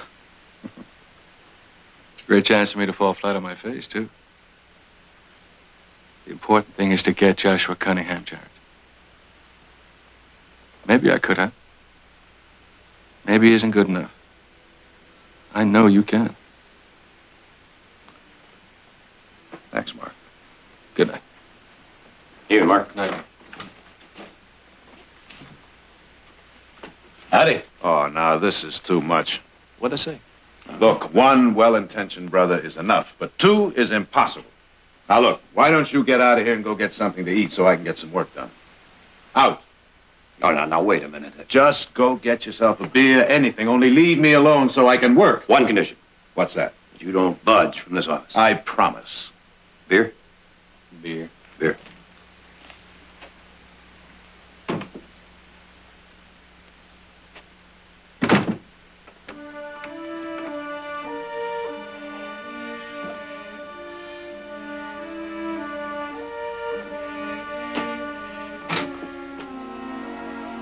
All right, let's go.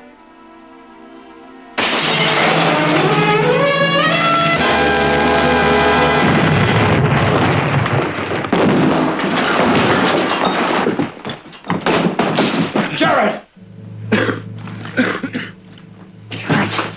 Jared! Jared, you all right? I can't see, Nick. What do you mean? Jared! I can't see.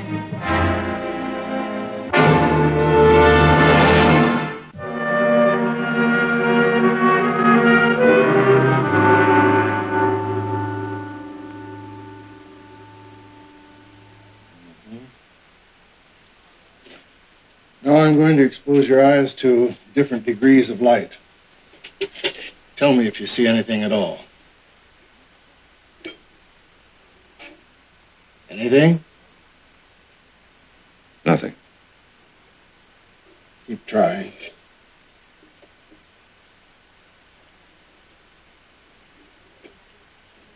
Anything? I can feel the heat, but that's all.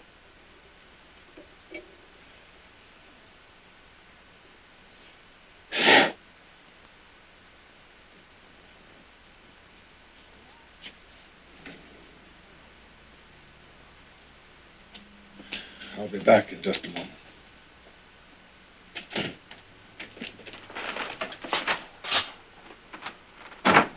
Nothing? Is it permanent? I can't tell. Well, what do you mean you can't tell? You just examined him, didn't you? Go on, Doctor. The two major causes for sudden blindness are damage to the optic nerve or an hysterical blindness brought on by an emotional shock. Which is it with Jared? I can't be sure yet. But if damage has been done to the optic nerve, then blindness is permanent. And if it's shock? Then there's a chance he can recover. When or how soon, I don't know. We can only wait. But in the meantime... In the meantime, he's blind. Doctor, what can we do? I don't know. I only know what you shouldn't do. Don't pity him or cry over him. Don't lead him around like a crippled puppy. Adjustment to this is going to be hard enough for him under the best of circumstances. But if you cripple him with your concern, then you'll make it impossible for him. That goes for all of you. We understand, Doctor.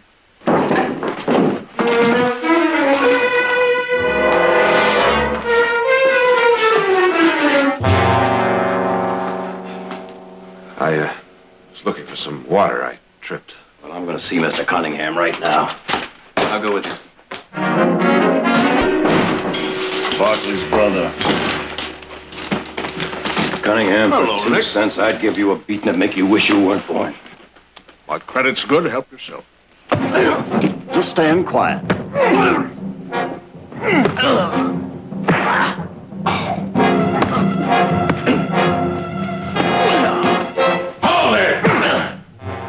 Sorry, Sheriff. It's all just a little mistake. Yeah, yours. What now, Cunningham? Came looking for trouble, madam. And they found it. Cunningham, you just best go to prison, because I'm going to get to you. Watch it, Nick. I know what I'm saying, and I mean every word of it, and you know it. All right.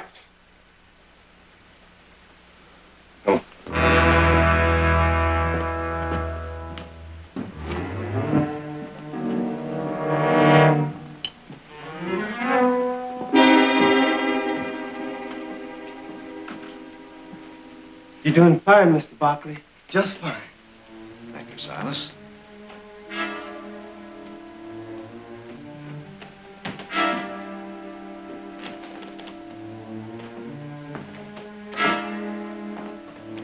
Silas, would you please get me some eggs from the hen house?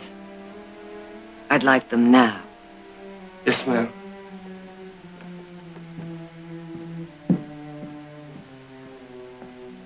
Morning, Mother. Good morning, Jared. Well, it seems I'm on my own. You've lived in this house all your life. You know it by heart. No more pampering, huh? Isn't that the way you want it?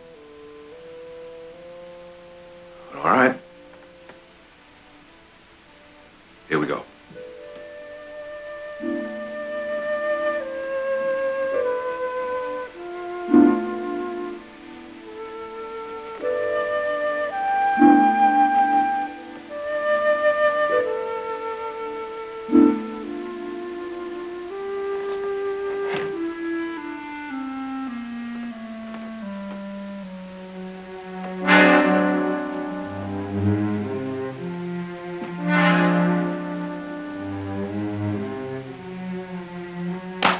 How was that? Very good. That was wonderful. Audra? Well, I'm in the foyer, so there should be a little table right over here. Right about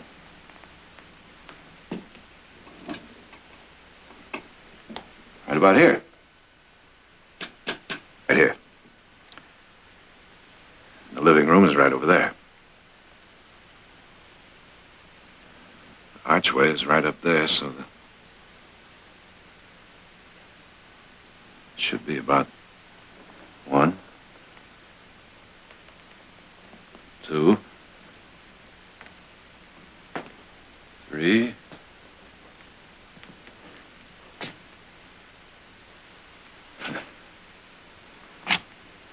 Four steps. Don't stop now. All right, let's try the living room. There should be some chairs right over here. 1, 2, 3, 4, 5.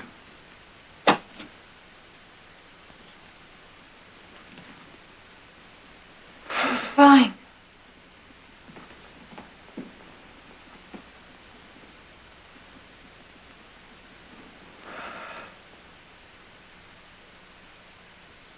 The drapes are open. How could you tell? I can feel the warmth of the sun. Jared, Nick took the crystal off your watch. You can tell the time by touching the hand. Remind me to thank him. I'll fix you some breakfast.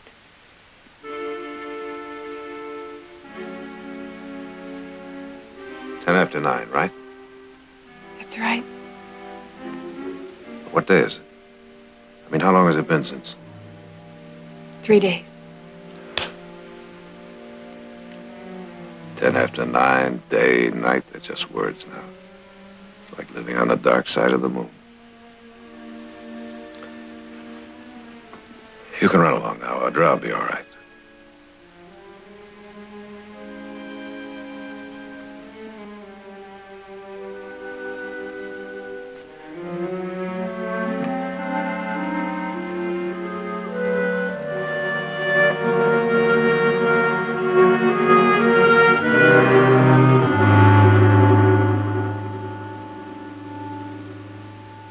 Who's that? Mother? Audra? It's Sharon. Sharon? Jared?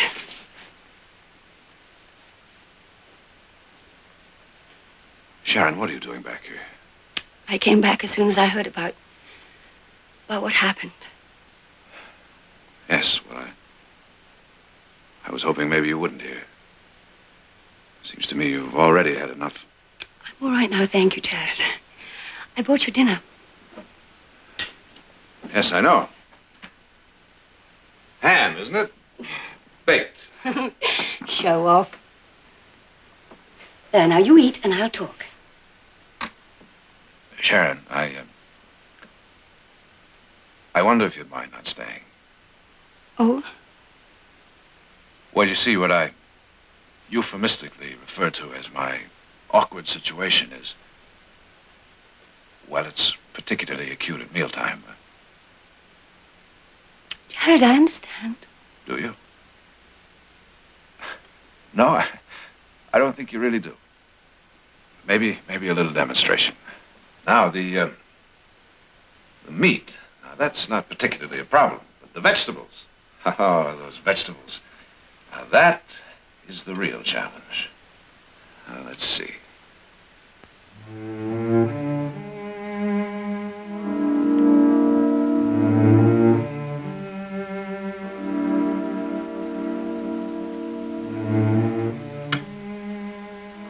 Well,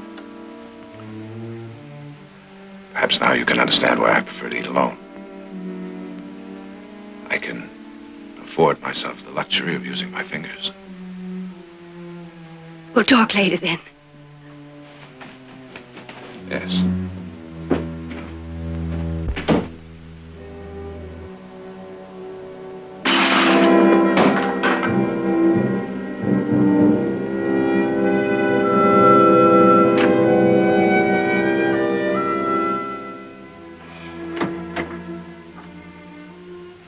Jared. Yes, yes, I asked Sharon to leave.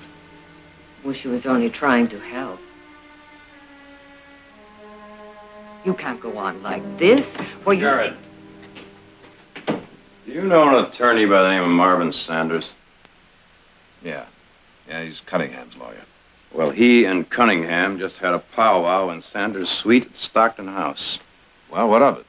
You know who else was there? Now, how would I... Mark Bromley.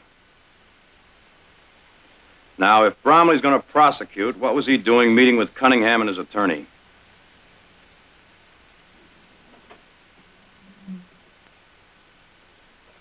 That could be an explanation. Mm-hmm, including the fact that Bromley sold out. Cunningham either scared him off or paid him off, or a little bit of both. You can't be sure of that. Well, then what was Bromley doing sneaking out the back door of that hotel? He did what? I saw him.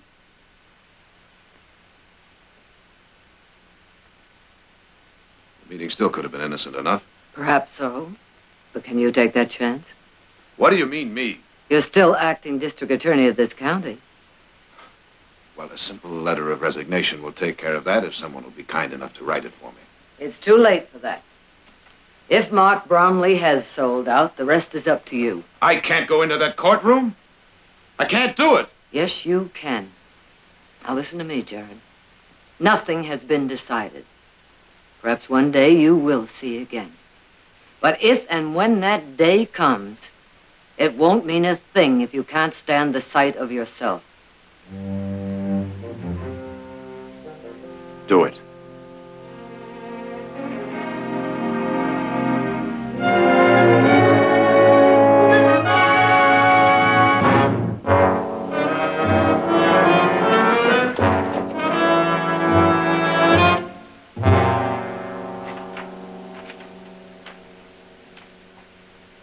Having been sworn, we will proceed with opening statements.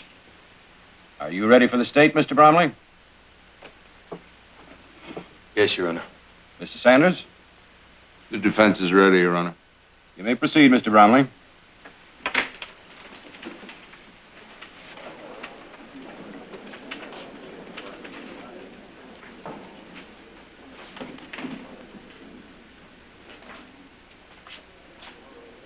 What's he doing here? Your Honor, I apologize for this interruption. That's quite all right, Mr. Barkley. As acting district attorney, I assigned Mr. Bromley to this case. However, I've changed my mind. It's my intention to prosecute the case myself. Very well, Mr. Barkley, if you're prepared to proceed immediately. I am, Your Honor. Mr. Bromley, we may need those.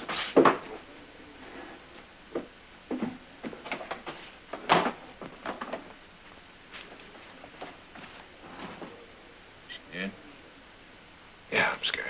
Well, there's no need to be. We'll be right here in case you need it. Look at the jury. They're already beginning to sympathize with Barkley.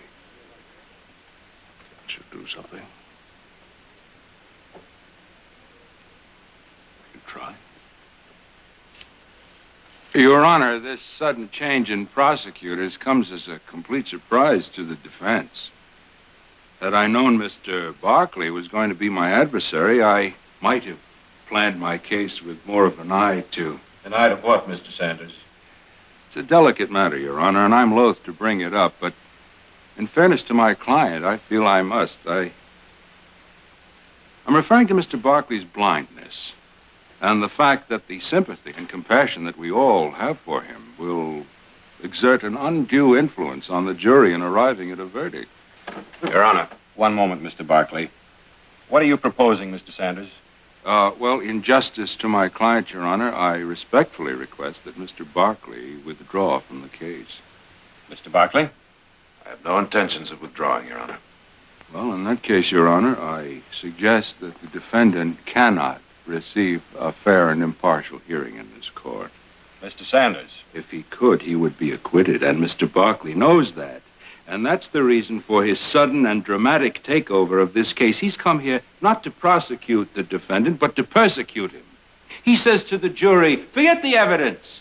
Convict Joshua Cunningham because you pity me. No. Yes, Mr. Barkley. You've come here to wave your affliction and helplessness around in the face of the jury like a flag. You shut up. Order. Now, I warn you, Mr. Barkley, I will tolerate no such outbursts in my court. Sit down, sir. Your Honor, I move for a mistrial. Motion denied. When you're ready, Mr. Barkley.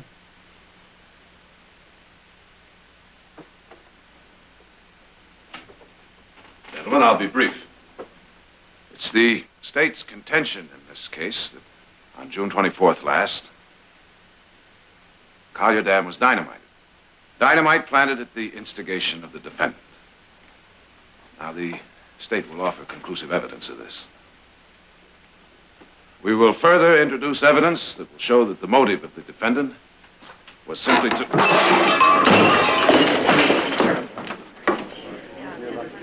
I'm all right, Nick. I'm all right, let me alone. Are you all right, Mr. Barkley? Yes, I'm fine. Now, gentlemen, as I was saying, the state will offer conclusive evidence that the...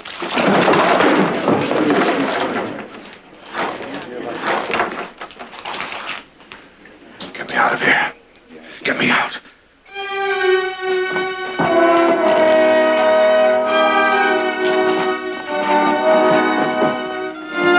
Court will recess until 9 o'clock tomorrow morning.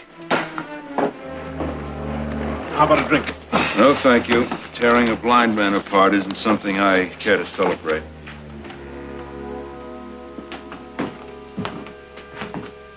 Here you go, right here. Right here.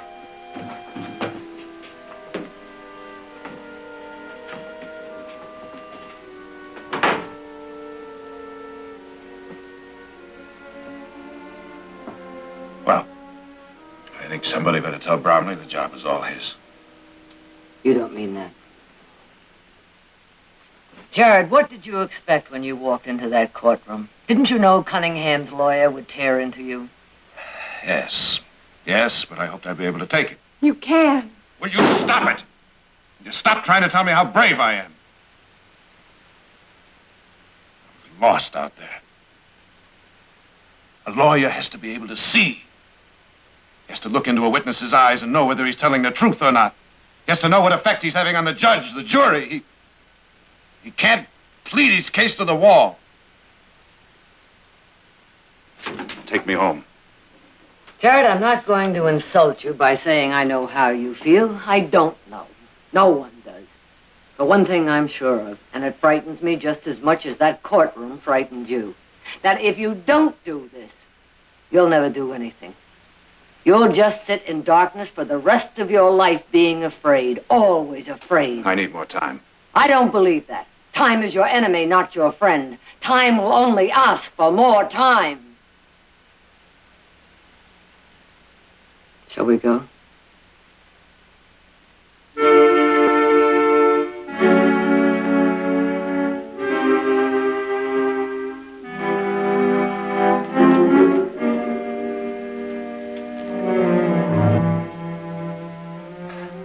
just feel so helpless out there. You don't have to, Jared. What are you going to do? Whittle me a pair of eyes? You can hear, can't you? And you still have a memory. And you're going to learn that courtroom. You're going to get to know every inch of it, every stick of furniture and every crack in that floor. By tomorrow morning, you're going to feel as much as home in that courtroom as if you built it yourself. 1, 2, 3. Your Honor?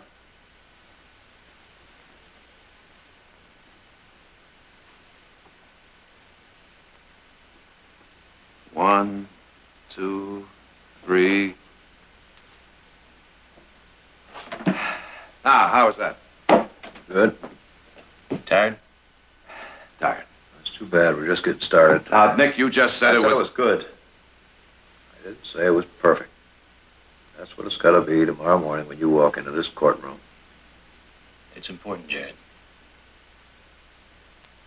Yeah.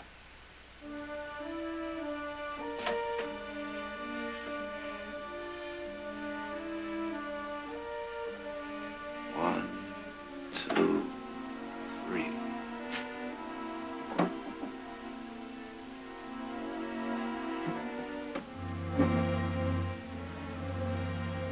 One, two, three, four.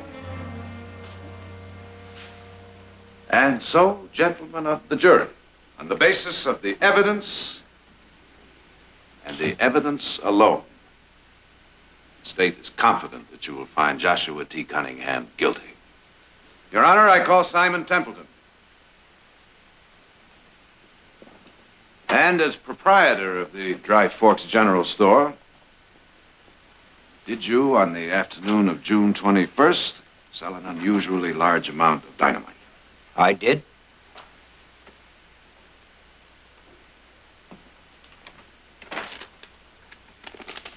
Thank you, Mr. Barkley.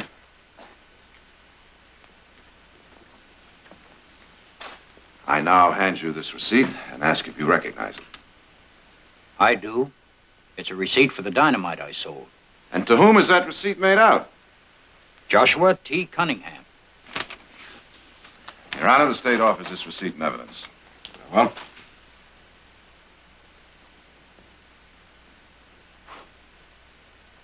I wonder if I might trouble you gentlemen for a glass of water.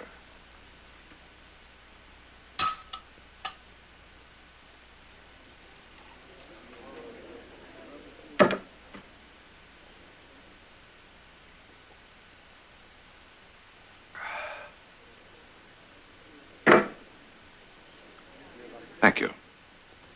On June 21st, you were in Daleburg, more than 100 miles from Collier Dam. How many more times I gotta answer that? Once more, Mr. Carell. Yes! Come now, Mr. Carell, even I can see that you're lying. Objection? Sustained. Mr. Barkley, you know better than to make a remark like that. My apologies, Your Honor. You're excused, Mr. Carell. Call Amy Carter. That's right. I own the Big Nugget on the Dry Forks Road, about 2 miles above Collier Dam. And on the evening of the 21st, did several men come in for a drink? Yeah. Did you know them? No. Could you recognize them if you saw them again? Sure. Miss Carter, are any of those men in this courtroom now? 3 of them. Him, and, him.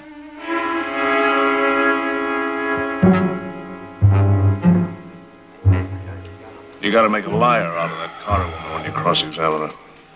I'll do my best. You give me up.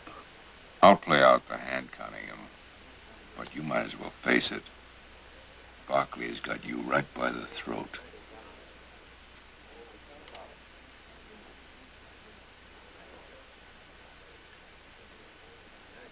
What if something should happen, Tom?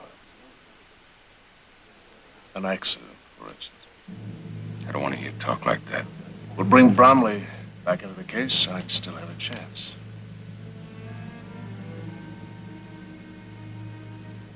Good night, Sanders. Good night.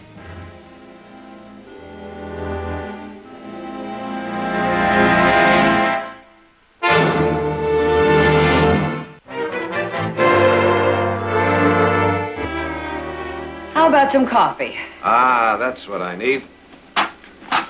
When did Heath and Nick say they'd be back? Oh, they'll be riding herd until morning.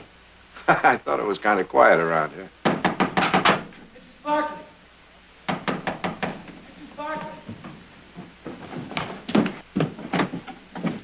Mrs. Barkley? Dr. Marat sent me. Dr. Marat? Your son Heath's been hurt in a fall from his horse. Nick took him to the doc in town. The doc thinks you better come. Silas, get the buggy. And Silas, I want you in order to go with her. Yes, sir. I'll get back to town. Now run along. I'll be all right. Run along.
you want, Corral?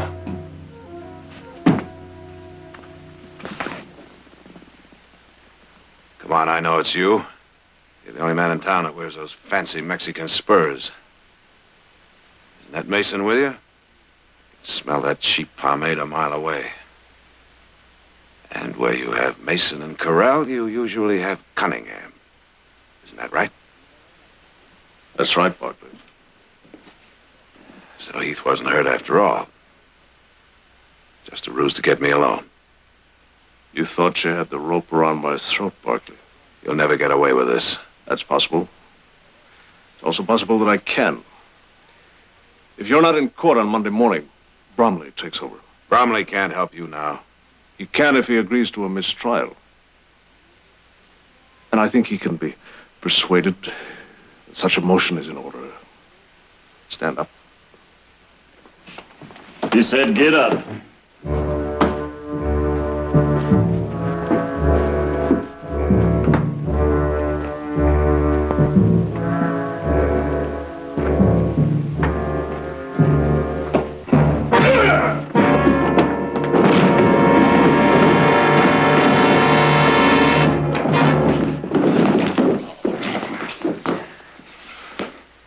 Don't fight it, Barkley. All right, Cunningham. What are you going to do with me? You're going to have an accident. There's an open well out back. You went out to get some fresh air. You got confused, stumbled, fell into the well, and drowned.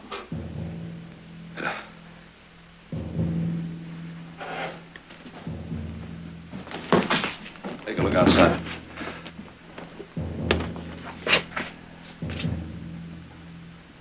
All clear. Bring him along.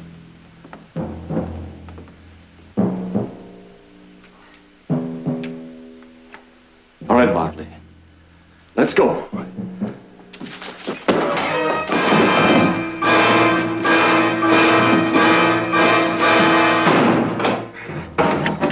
Corral!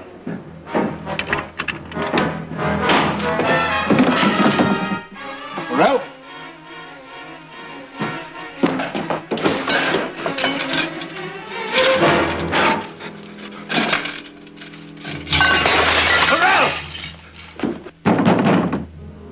Corral! 5, 6.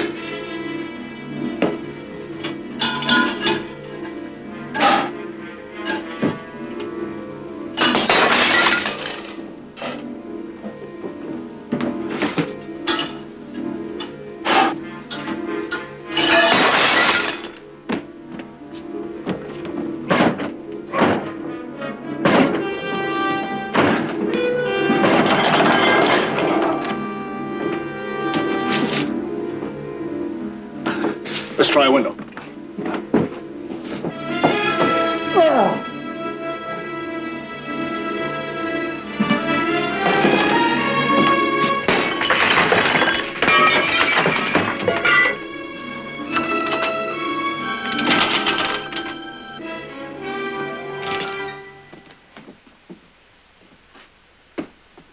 Get some light in here.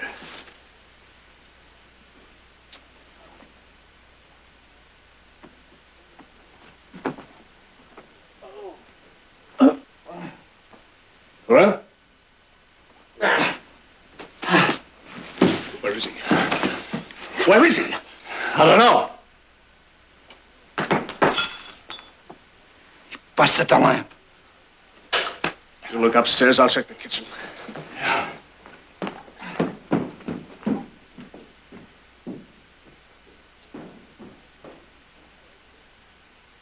Looks like he busted them all.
In there, come on.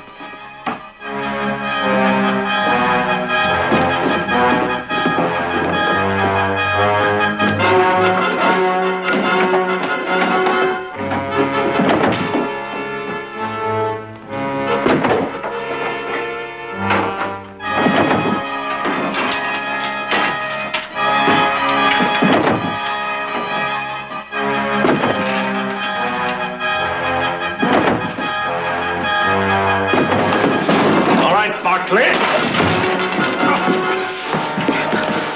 You two have your guns out? Drop them. Better tell them to drop them. Do as he says. One at a time so I can hear them fall. I can take him. Come on, try it. We'll see which one gets it first, me or your friend here. No, Corell. Let me hear it fall, Corell. I'll kick him over here where I can feel him.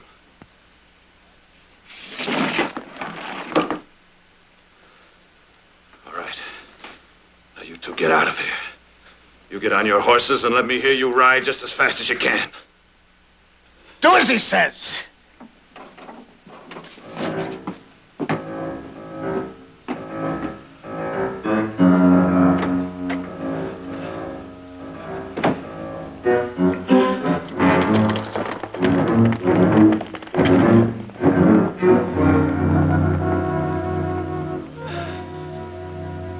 We're gonna get up, Cunningham.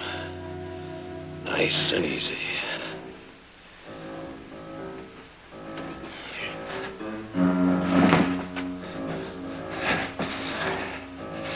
All right, there's a chair over there.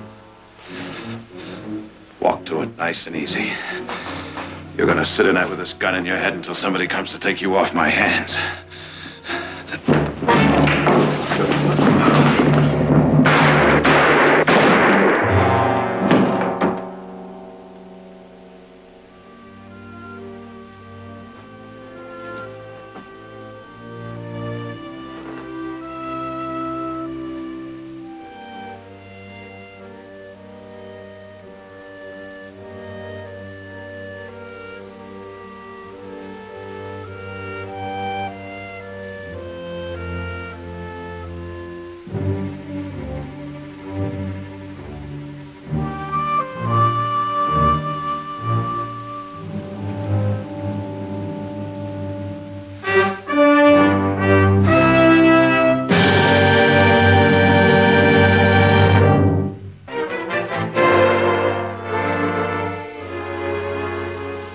Imagine it's been a pretty long 3 weeks for you, Jared.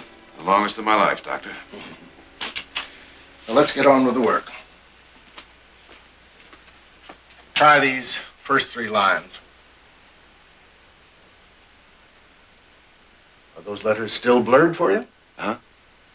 Oh, M-T-E-L-E-H. Fine. Now go on with the next one. F-D-P-L-T-C-E-O.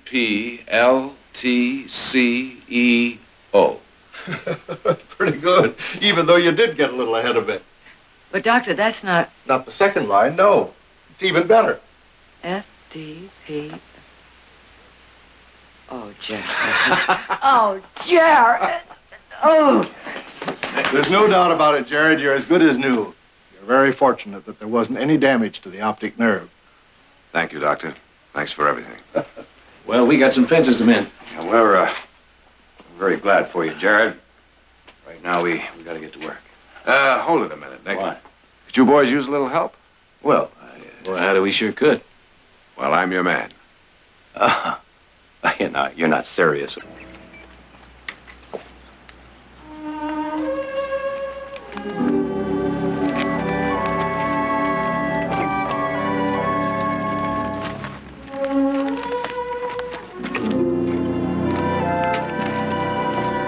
How far is she going?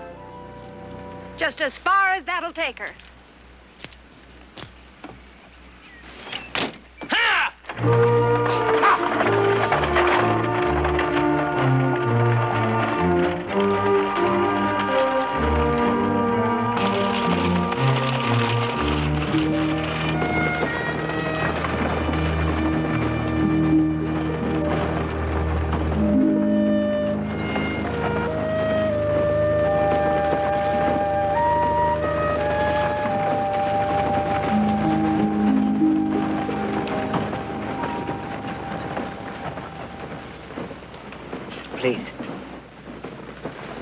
Thank you.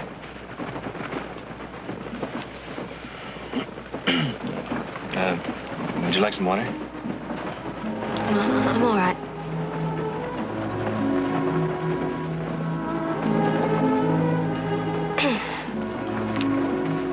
Are you all going for?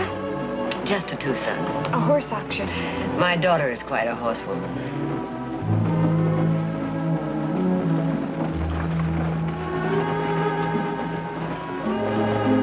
I'm going home.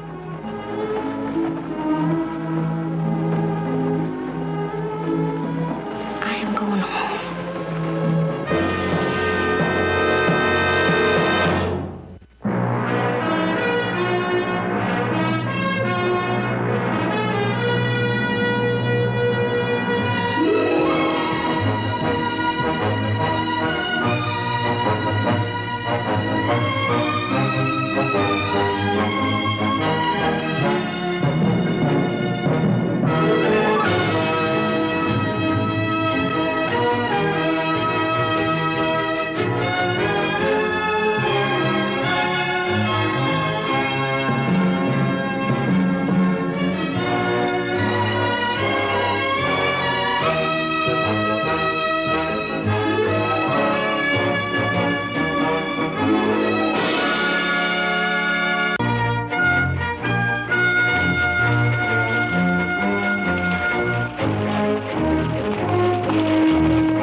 Good night's rest, and you won't mind that 50 miles of desert tomorrow.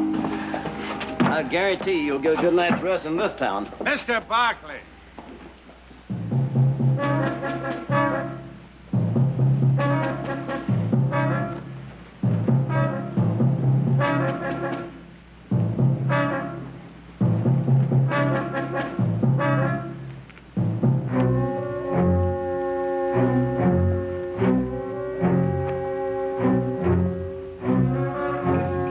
I've been looking for you for a long time. Well, now you found me.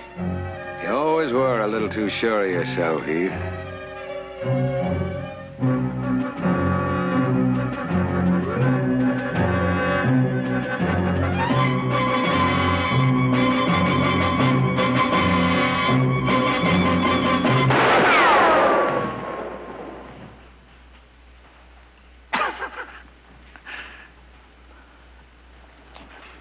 Tom. Well, I guess I'm still a little faster than you are, old partner. I told you we'd run across each other one day. I thought you were going to Virginia City. No, I got sidetracked and glad of it. You haven't changed a bit, Well, you sure have. Hey, is that badge for real? Yeah, sure. I'm Marshal here. Say, you got sidetracked yourself, I hear. Found yourself a family. The Barkleys? Heath. Heath, if you ever do that to me again... Ah, Mother, I'm sorry. It's just an old game we play. Didn't mean to scare you. Tom? My mother and sister Audra. Old friend Tom Wills. I do apologize to you ladies if our little game shocked you. No, it didn't really shock me. It just surprised me to see a marshal acting that way. Well, I can tell you, if anybody else tried the same thing, I'd arrest him right now. I hope so. I mean it. Say, how long are you going to be in St. John? Just overnight. Well, then you must do me the honor of being my guests at dinner. The chef of the inn sets a mighty fine table, especially when he's serving people of quality. Well, it's very kind of you. Thank you. It's all set then. Shall we say 7? I'll tend to the luggage. That's a mighty fine family you got there, Heath. Yeah, they're really something. Thank you. Anytime, Mel. Hold it right there. Now you just get back on that stage, right now. What's the matter, Tom? I run a tight little town here, Heath. Took a lot of trouble on my part to clean it up. Now I aim to keep it that way. And there are certain kinds of females who are not welcome in St. John. Tom, we're just staying overnight. All of us. That's all right, isn't it? Ah, they mean trouble every time. Man should never make an exception to a rule. Not even for an old friend? Well, I reckon maybe old friends do have certain privileges. All right, just this once. But you stay close to your room, yeah?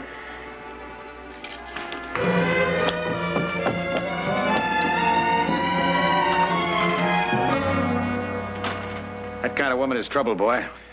Pure trouble. Well, now, Tom, when did you become such an expert on women? Well, just never you mind. Hey, Heath, leave that gun in your room, will you? In case you hadn't noticed, nobody in town who has a gun. Except me. All right. See you dinner. All right.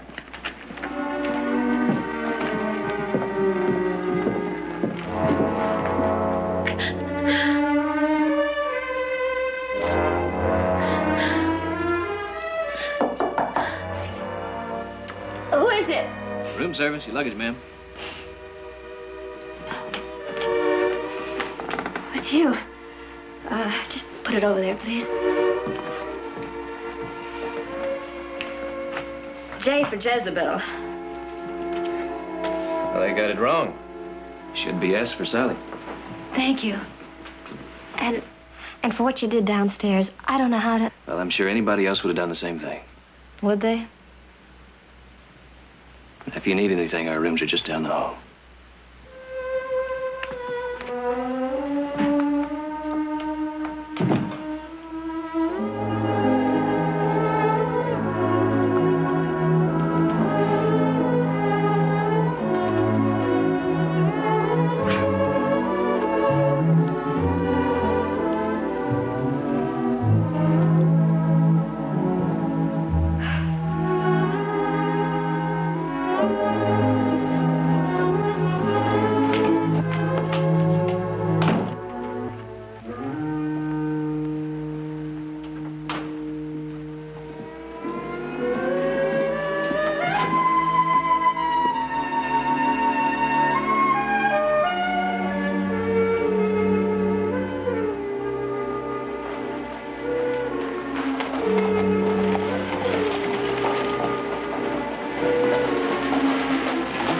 For real?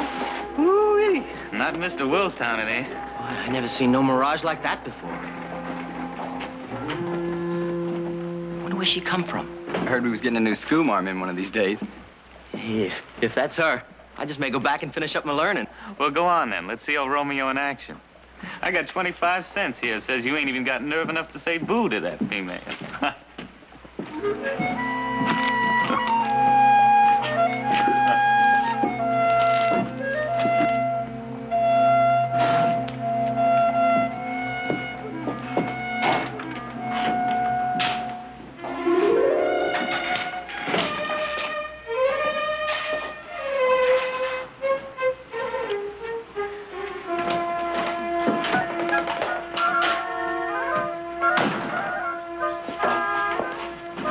Want something, miss?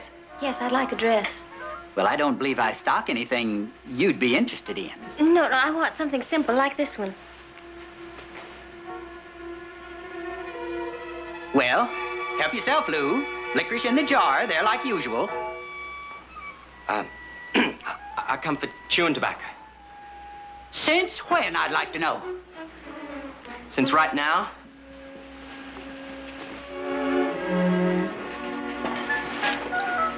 I don't believe I have anything. Oh, I'll take these two. They're perfect. And in my size, too. How much? $4. I'll just put them in a sack. And I like a licorice. Well, just help yourself. It's right there in the jar.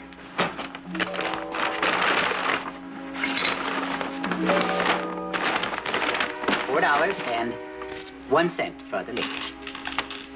Thank you.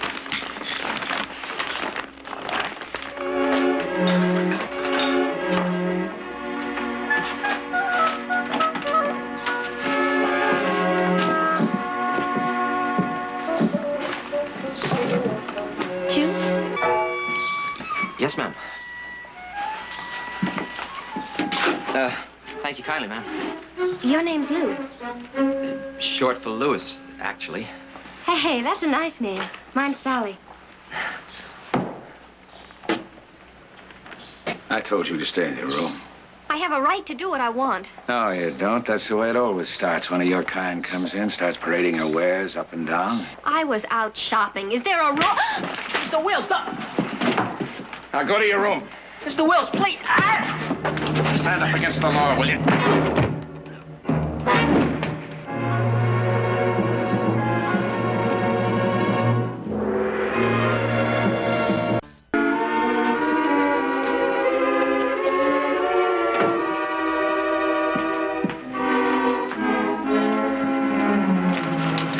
Sally, is anything wrong? A new dress? Well, why don't you wear it tonight? I was just coming to invite you to have dinner with us. I'm not hungry. Thank you. Well, you will be. Please, we'll be expecting you. We? My family. Well, I wouldn't want to disappoint the Barclays. Good. Your brother's friend, Marshal Wills, he's a very dangerous man. You know, I just don't believe it. Two old saddle tramps like you and me, and one is a town marshal, the other a gentleman rancher. No, just plain rancher, Tom. Good evening. Mrs. Barclay, where is your lovely daughter? Oh, she'll be down in a moment. Oh, fine. Here, sit down. Would you care for some sherry? Yes, please. You know, we have a quiet little town here, Mrs. Barclay, but having two lovely ladies like you as guests is going to give it something to remember for a long, long time. Well, that's very flattering. Thank you. Aren't you going to join us, Tom? No, I have to set an example for the town people. Oh. Oh, that must be quite a burden. No, it's just caution. I have to be sure that things don't slide back the way they were before I came here. Yes. Well, then, here's to virtue.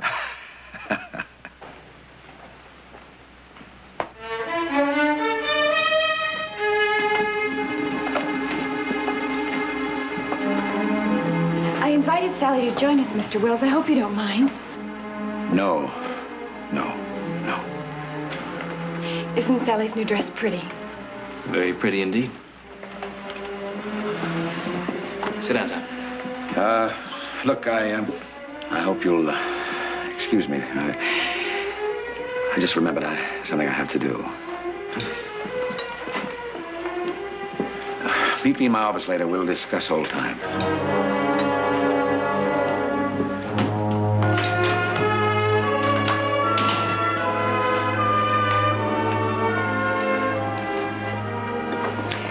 Waiter, you may serve now, please.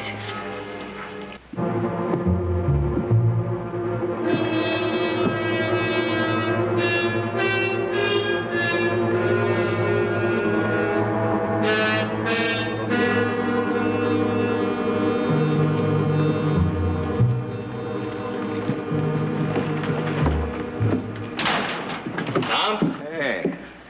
Just heading over to your office. Well, how's dinner? As good as this end? That duck and wild rice never tasted better. This little town will surprise you, Heath. Take a look around.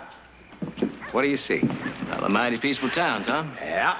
About a year ago, when the Citizens Committee hired me, the ranchers couldn't raise cattle as fast as they were stolen. Bank was closed. Bandits making withdrawals faster than customers could put in the money. That storekeeper right there lost 2 sons on this street one night to hell raisers. I figured it had to be a challenge to get you to wear a badge. Well, I did something about it. I gave this town some rules to live by. Rules? My rules. Fred, will you get those bags in? Somebody's gonna trip over them in the dark. I wondered what happened to you. Oh, I wandered around a while. Built a little reputation with my gun without really meaning to.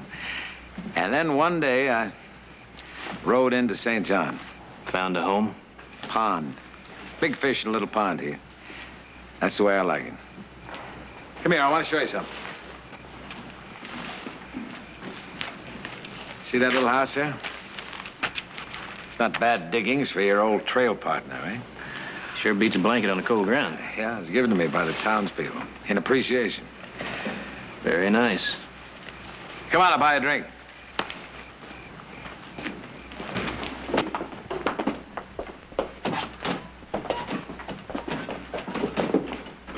Pretty quiet in here, too, Tom. More like a church. Evening, Red. Wills, whiskey. It's not quite 8 o'clock, Mr. Wills. Oh, we've got a rule. No drinks sold before 8 o'clock. Man's place is with his wife and children during the family hour. Ed, due to the fact I have an old friend with me, I think it's close enough to 8 o'clock to let the folks have a drink. Okay. Bar's open, boys. Join me? I forgot. You set the example. Yeah, there was two kinds of trouble in this town. One of them was too much liquor, the other was women. You know the kind I mean. They'd grab a working man's dollar before it hit the bottom of his pocket. Well, there doesn't seem to be any around now. That's because I stop them before they get a chance to hitch a skirt. Like that girl. I knew the kind she was the minute she got off that stage. That's real fast judgment, isn't it? It's experience, Chief. I've thrown enough of her kind out of this town. I know one when I see one.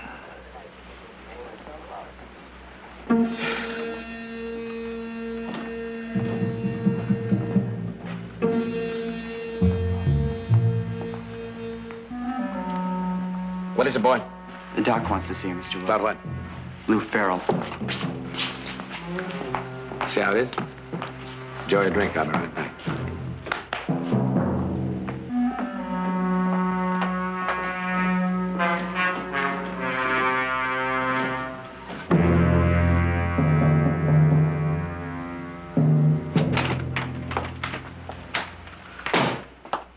What's the matter with him? Concussions. Trouble is, he isn't rallying. His heartbeats are regular, his pulse is... Why are you telling me that? Just didn't want to be responsible in case... Responsibility is that boy's. He stood up against the law. Well, somebody ought to notify his dad. You notify him. You see what happens? You make an exception. You let one of those females come into town for one night, and a boy lies near death because of it.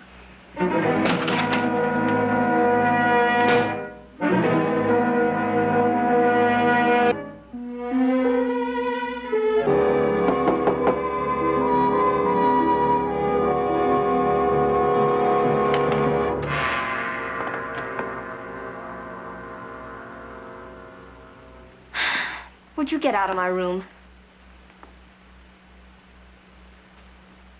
Get out! You hear me? Boy, it was tempting today. Lou Farrell, he's dying. Oh, no.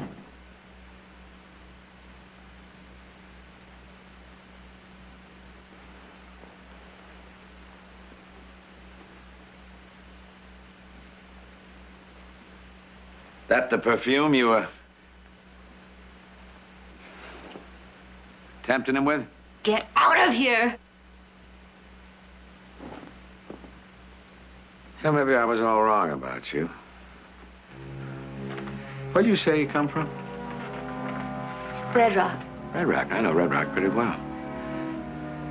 Whereabouts you live there? Somewhere out of town. The edge of town? Oh, will you leave me alone, please? Now, what you do there? You don't have to answer. We both know, don't we? Little lady, you seen it happen? A young boy smells the witch's perfume, and before you know it, he's lying in the street. His life blood oozing out of it.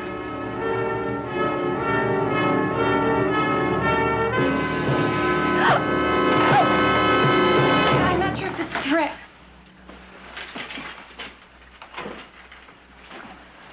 Good night, Miss Audrey. What did he want? I want to go home. Sal, you are going home. He won't let me. He's never going to let me leave this town. I know it. I just know it.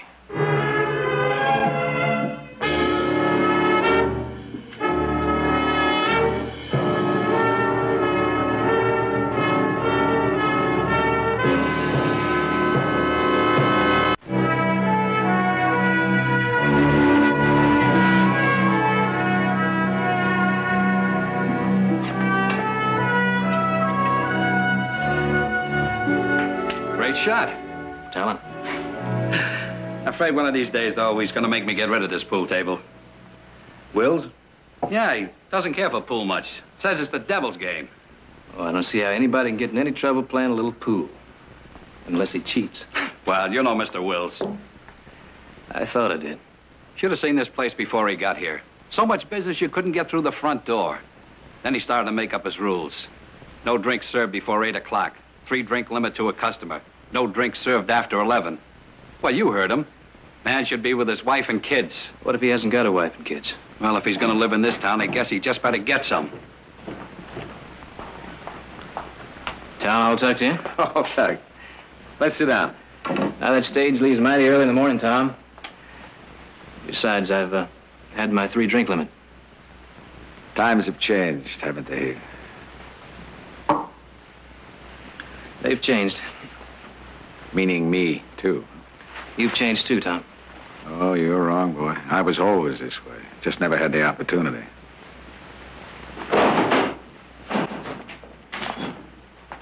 Evening, Mr. Farrell.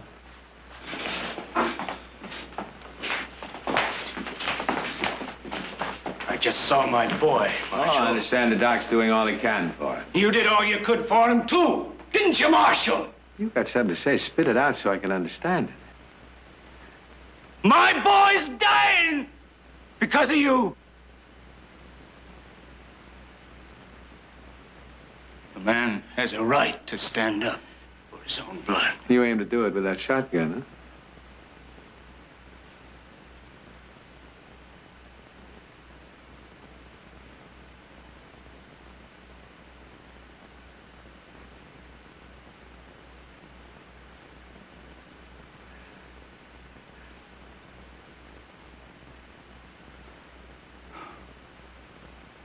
You're a big talker, Mr. Farrell.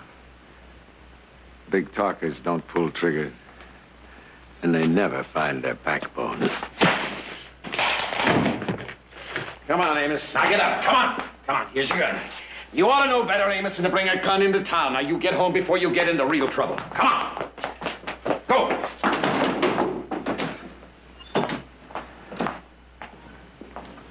Thanks for the drinks, Marshal.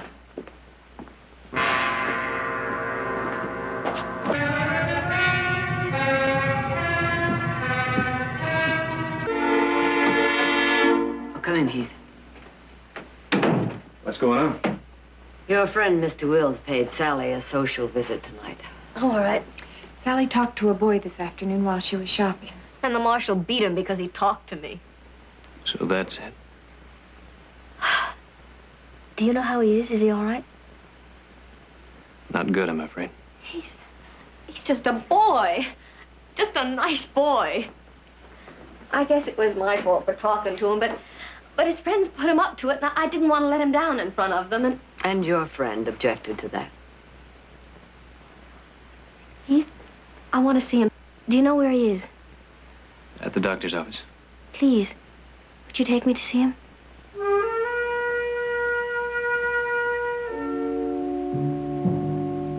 I'll take you. We'll be back soon.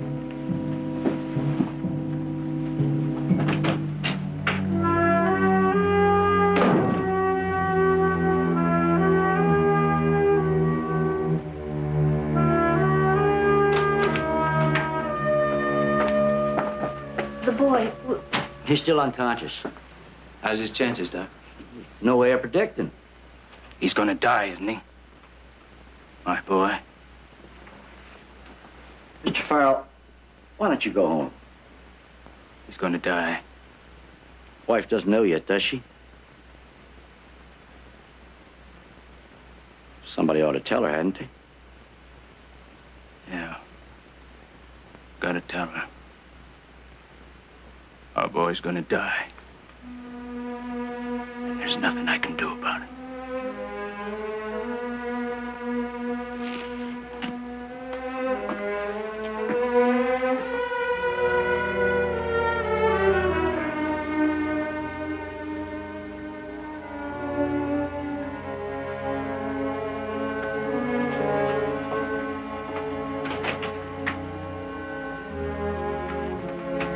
Reckon he don't know how right he is.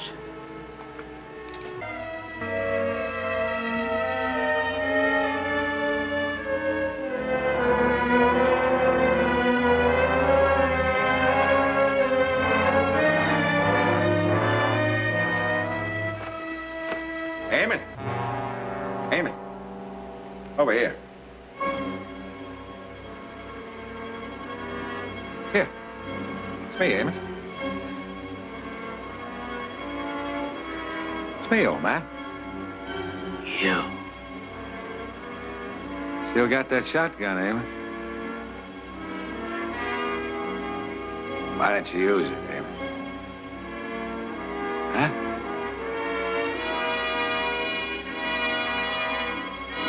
You'd like to kill me, wouldn't you, Amos? Yes. Yes, I'd like to kill you. Why don't you try? Try.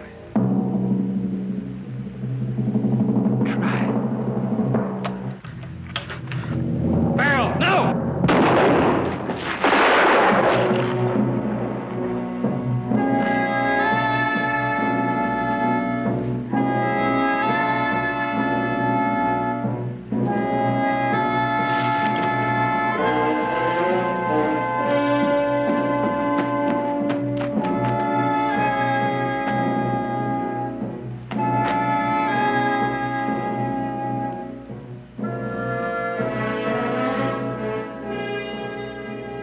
Murder Town.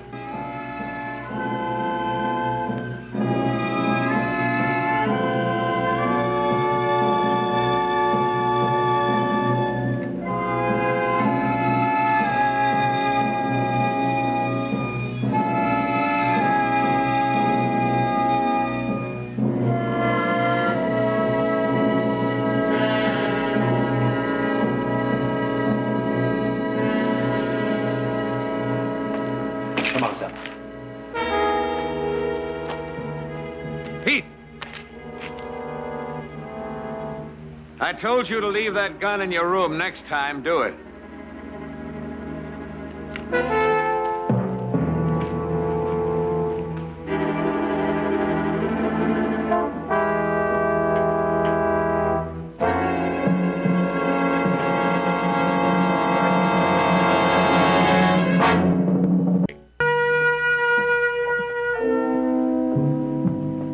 That old man didn't stand a chance. It's plain out murder. No, it was an execution. Heath, there's a district marshal's office in Tucson. When we get there, tell him the story, all of it. It won't do any good. Well, you can't be sure of that. Anyhow, there's nothing else you can do. Mother, I came within a hair of drawing on Wills. That would have been a mistake. I don't know. No matter who won, it would have been a mistake. Just make that report to the district marshal. Sally, why don't you spend the night with Audra? Yes, please. You've done too much for me already. I'll be all right. I wish you would. I have a chain lock on my door, and this time I'll use it. Come on, Sally. I'll walk you to your room. Good night. Thank you. Good night.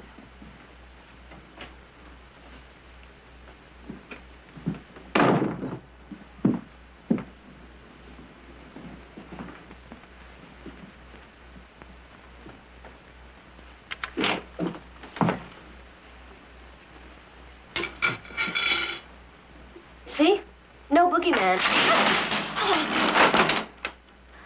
Oh, Heath, I am afraid. Well, you have a right to be. I guess we all do. Will tomorrow really come? Yeah, it'll come. I hope so. I have made so many mistakes. You know, I left home to become an actress.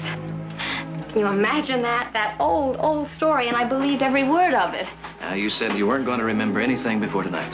I know I did. Heath, do you think there's a chance that I can forget? If you really want to, I want to more than anything in the world. then you'll find your chance. I remember a story I heard when I was a kid about this girl who fell asleep on a hilltop and dreamed she was a beautiful butterfly. When she woke up, she couldn't remember if she was a girl who dreamed she was a butterfly or a butterfly who dreamed she was a girl. That's the way I've been. I didn't know who I was until now.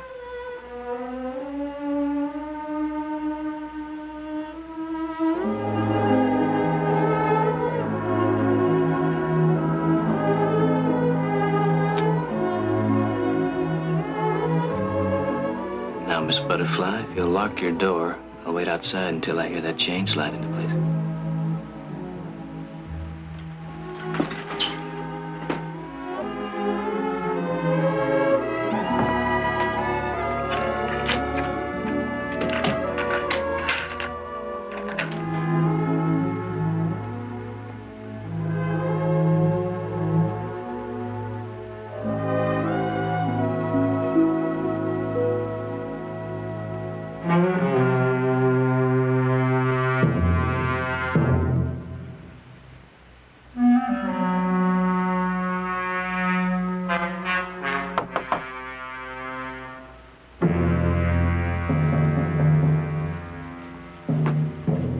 Who is it? It's Heath. Just a second.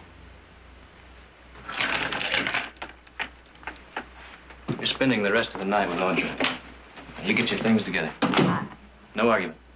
I don't understand. What happened? I just saw Wills down the street. He may take it into his head to pay you another little visit. What happens if he comes up here? Well, if he does, you won't be here. I don't think he'll bother our rooms.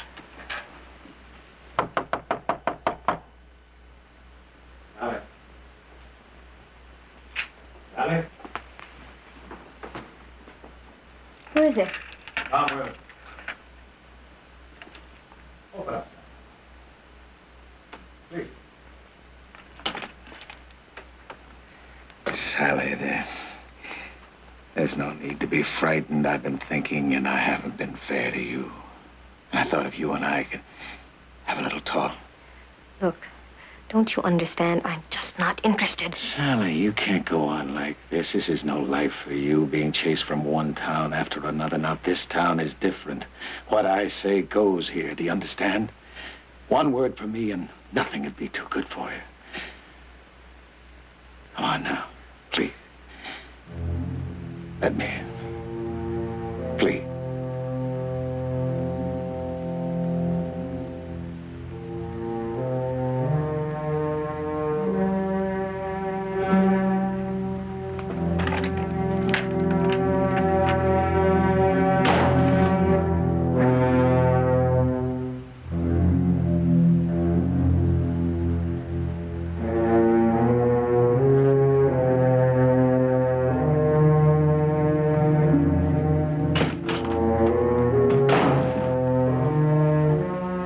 Try to kill you, Heath. It'll be all right. I'll never let you leave town alive. Not now. Come on, finish your packing.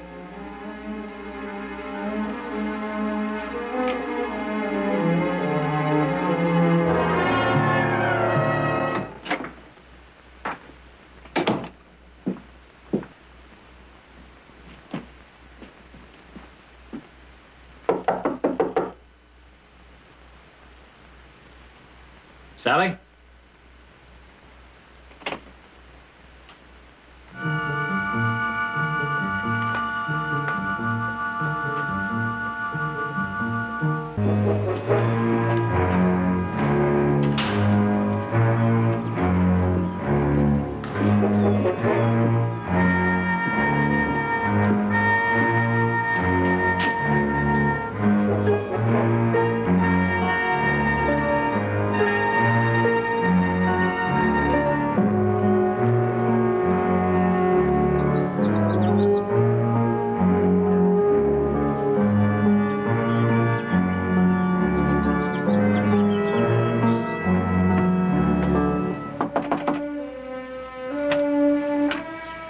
Hope you're ready. That stage is about to pull out.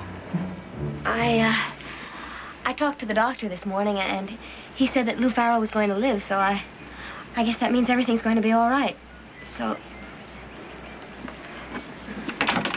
Would you please get away from here? He is sitting in there in the other room. He might be out any moment. Please. He'll kill you. Is that why you came here?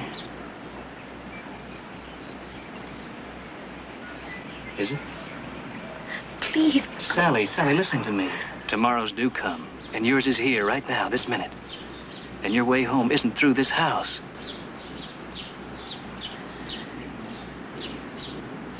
But I'm not leaving without you.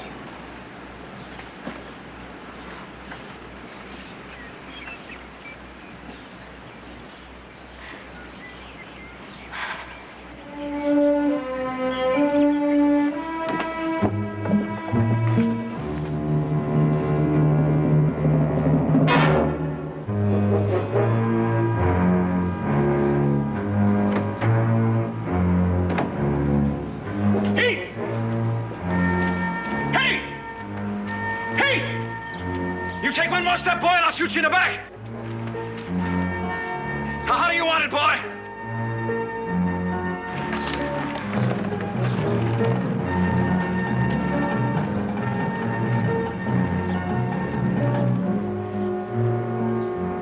Don't try it, Tom. All these times I let you win.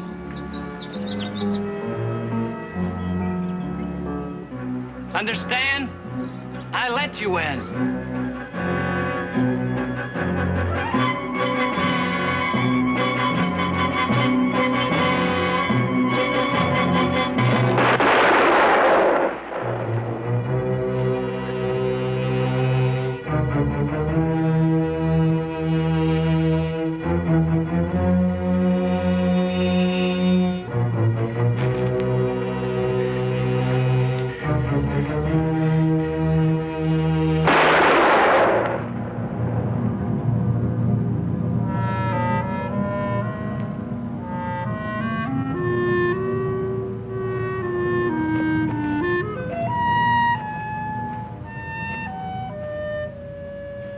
Come on, Sally.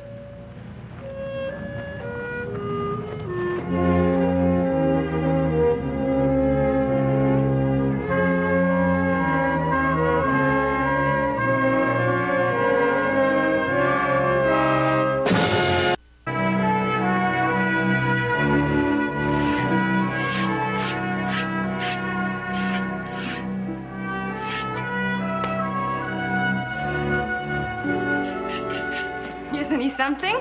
He's a beauty, all right. You didn't want to go to that auction. Did I say that? Well, I wouldn't have missed it for the world. Heath, is that true? Maybe if you'd stayed home, none of that would have happened in St. John. Well, it wasn't anybody's fault, Audra. Why did Tom act like he hated Sally when all the time he really wanted her? I guess he just wanted to prove something to himself. That he was something different from what he really was.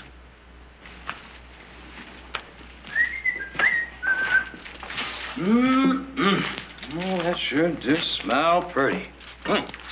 Well, now, what's biting you? This is a package got down the post office. Has your name on it, too. And girl's writing. Lanny? Who's it from? It's from Sally. Well, open it.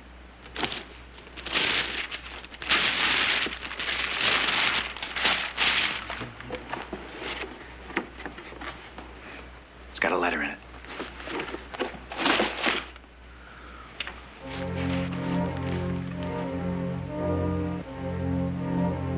What does she say?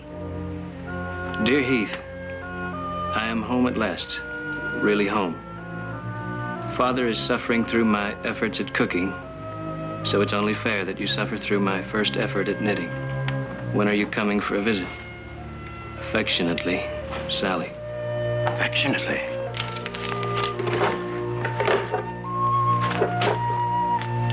Now, what is that?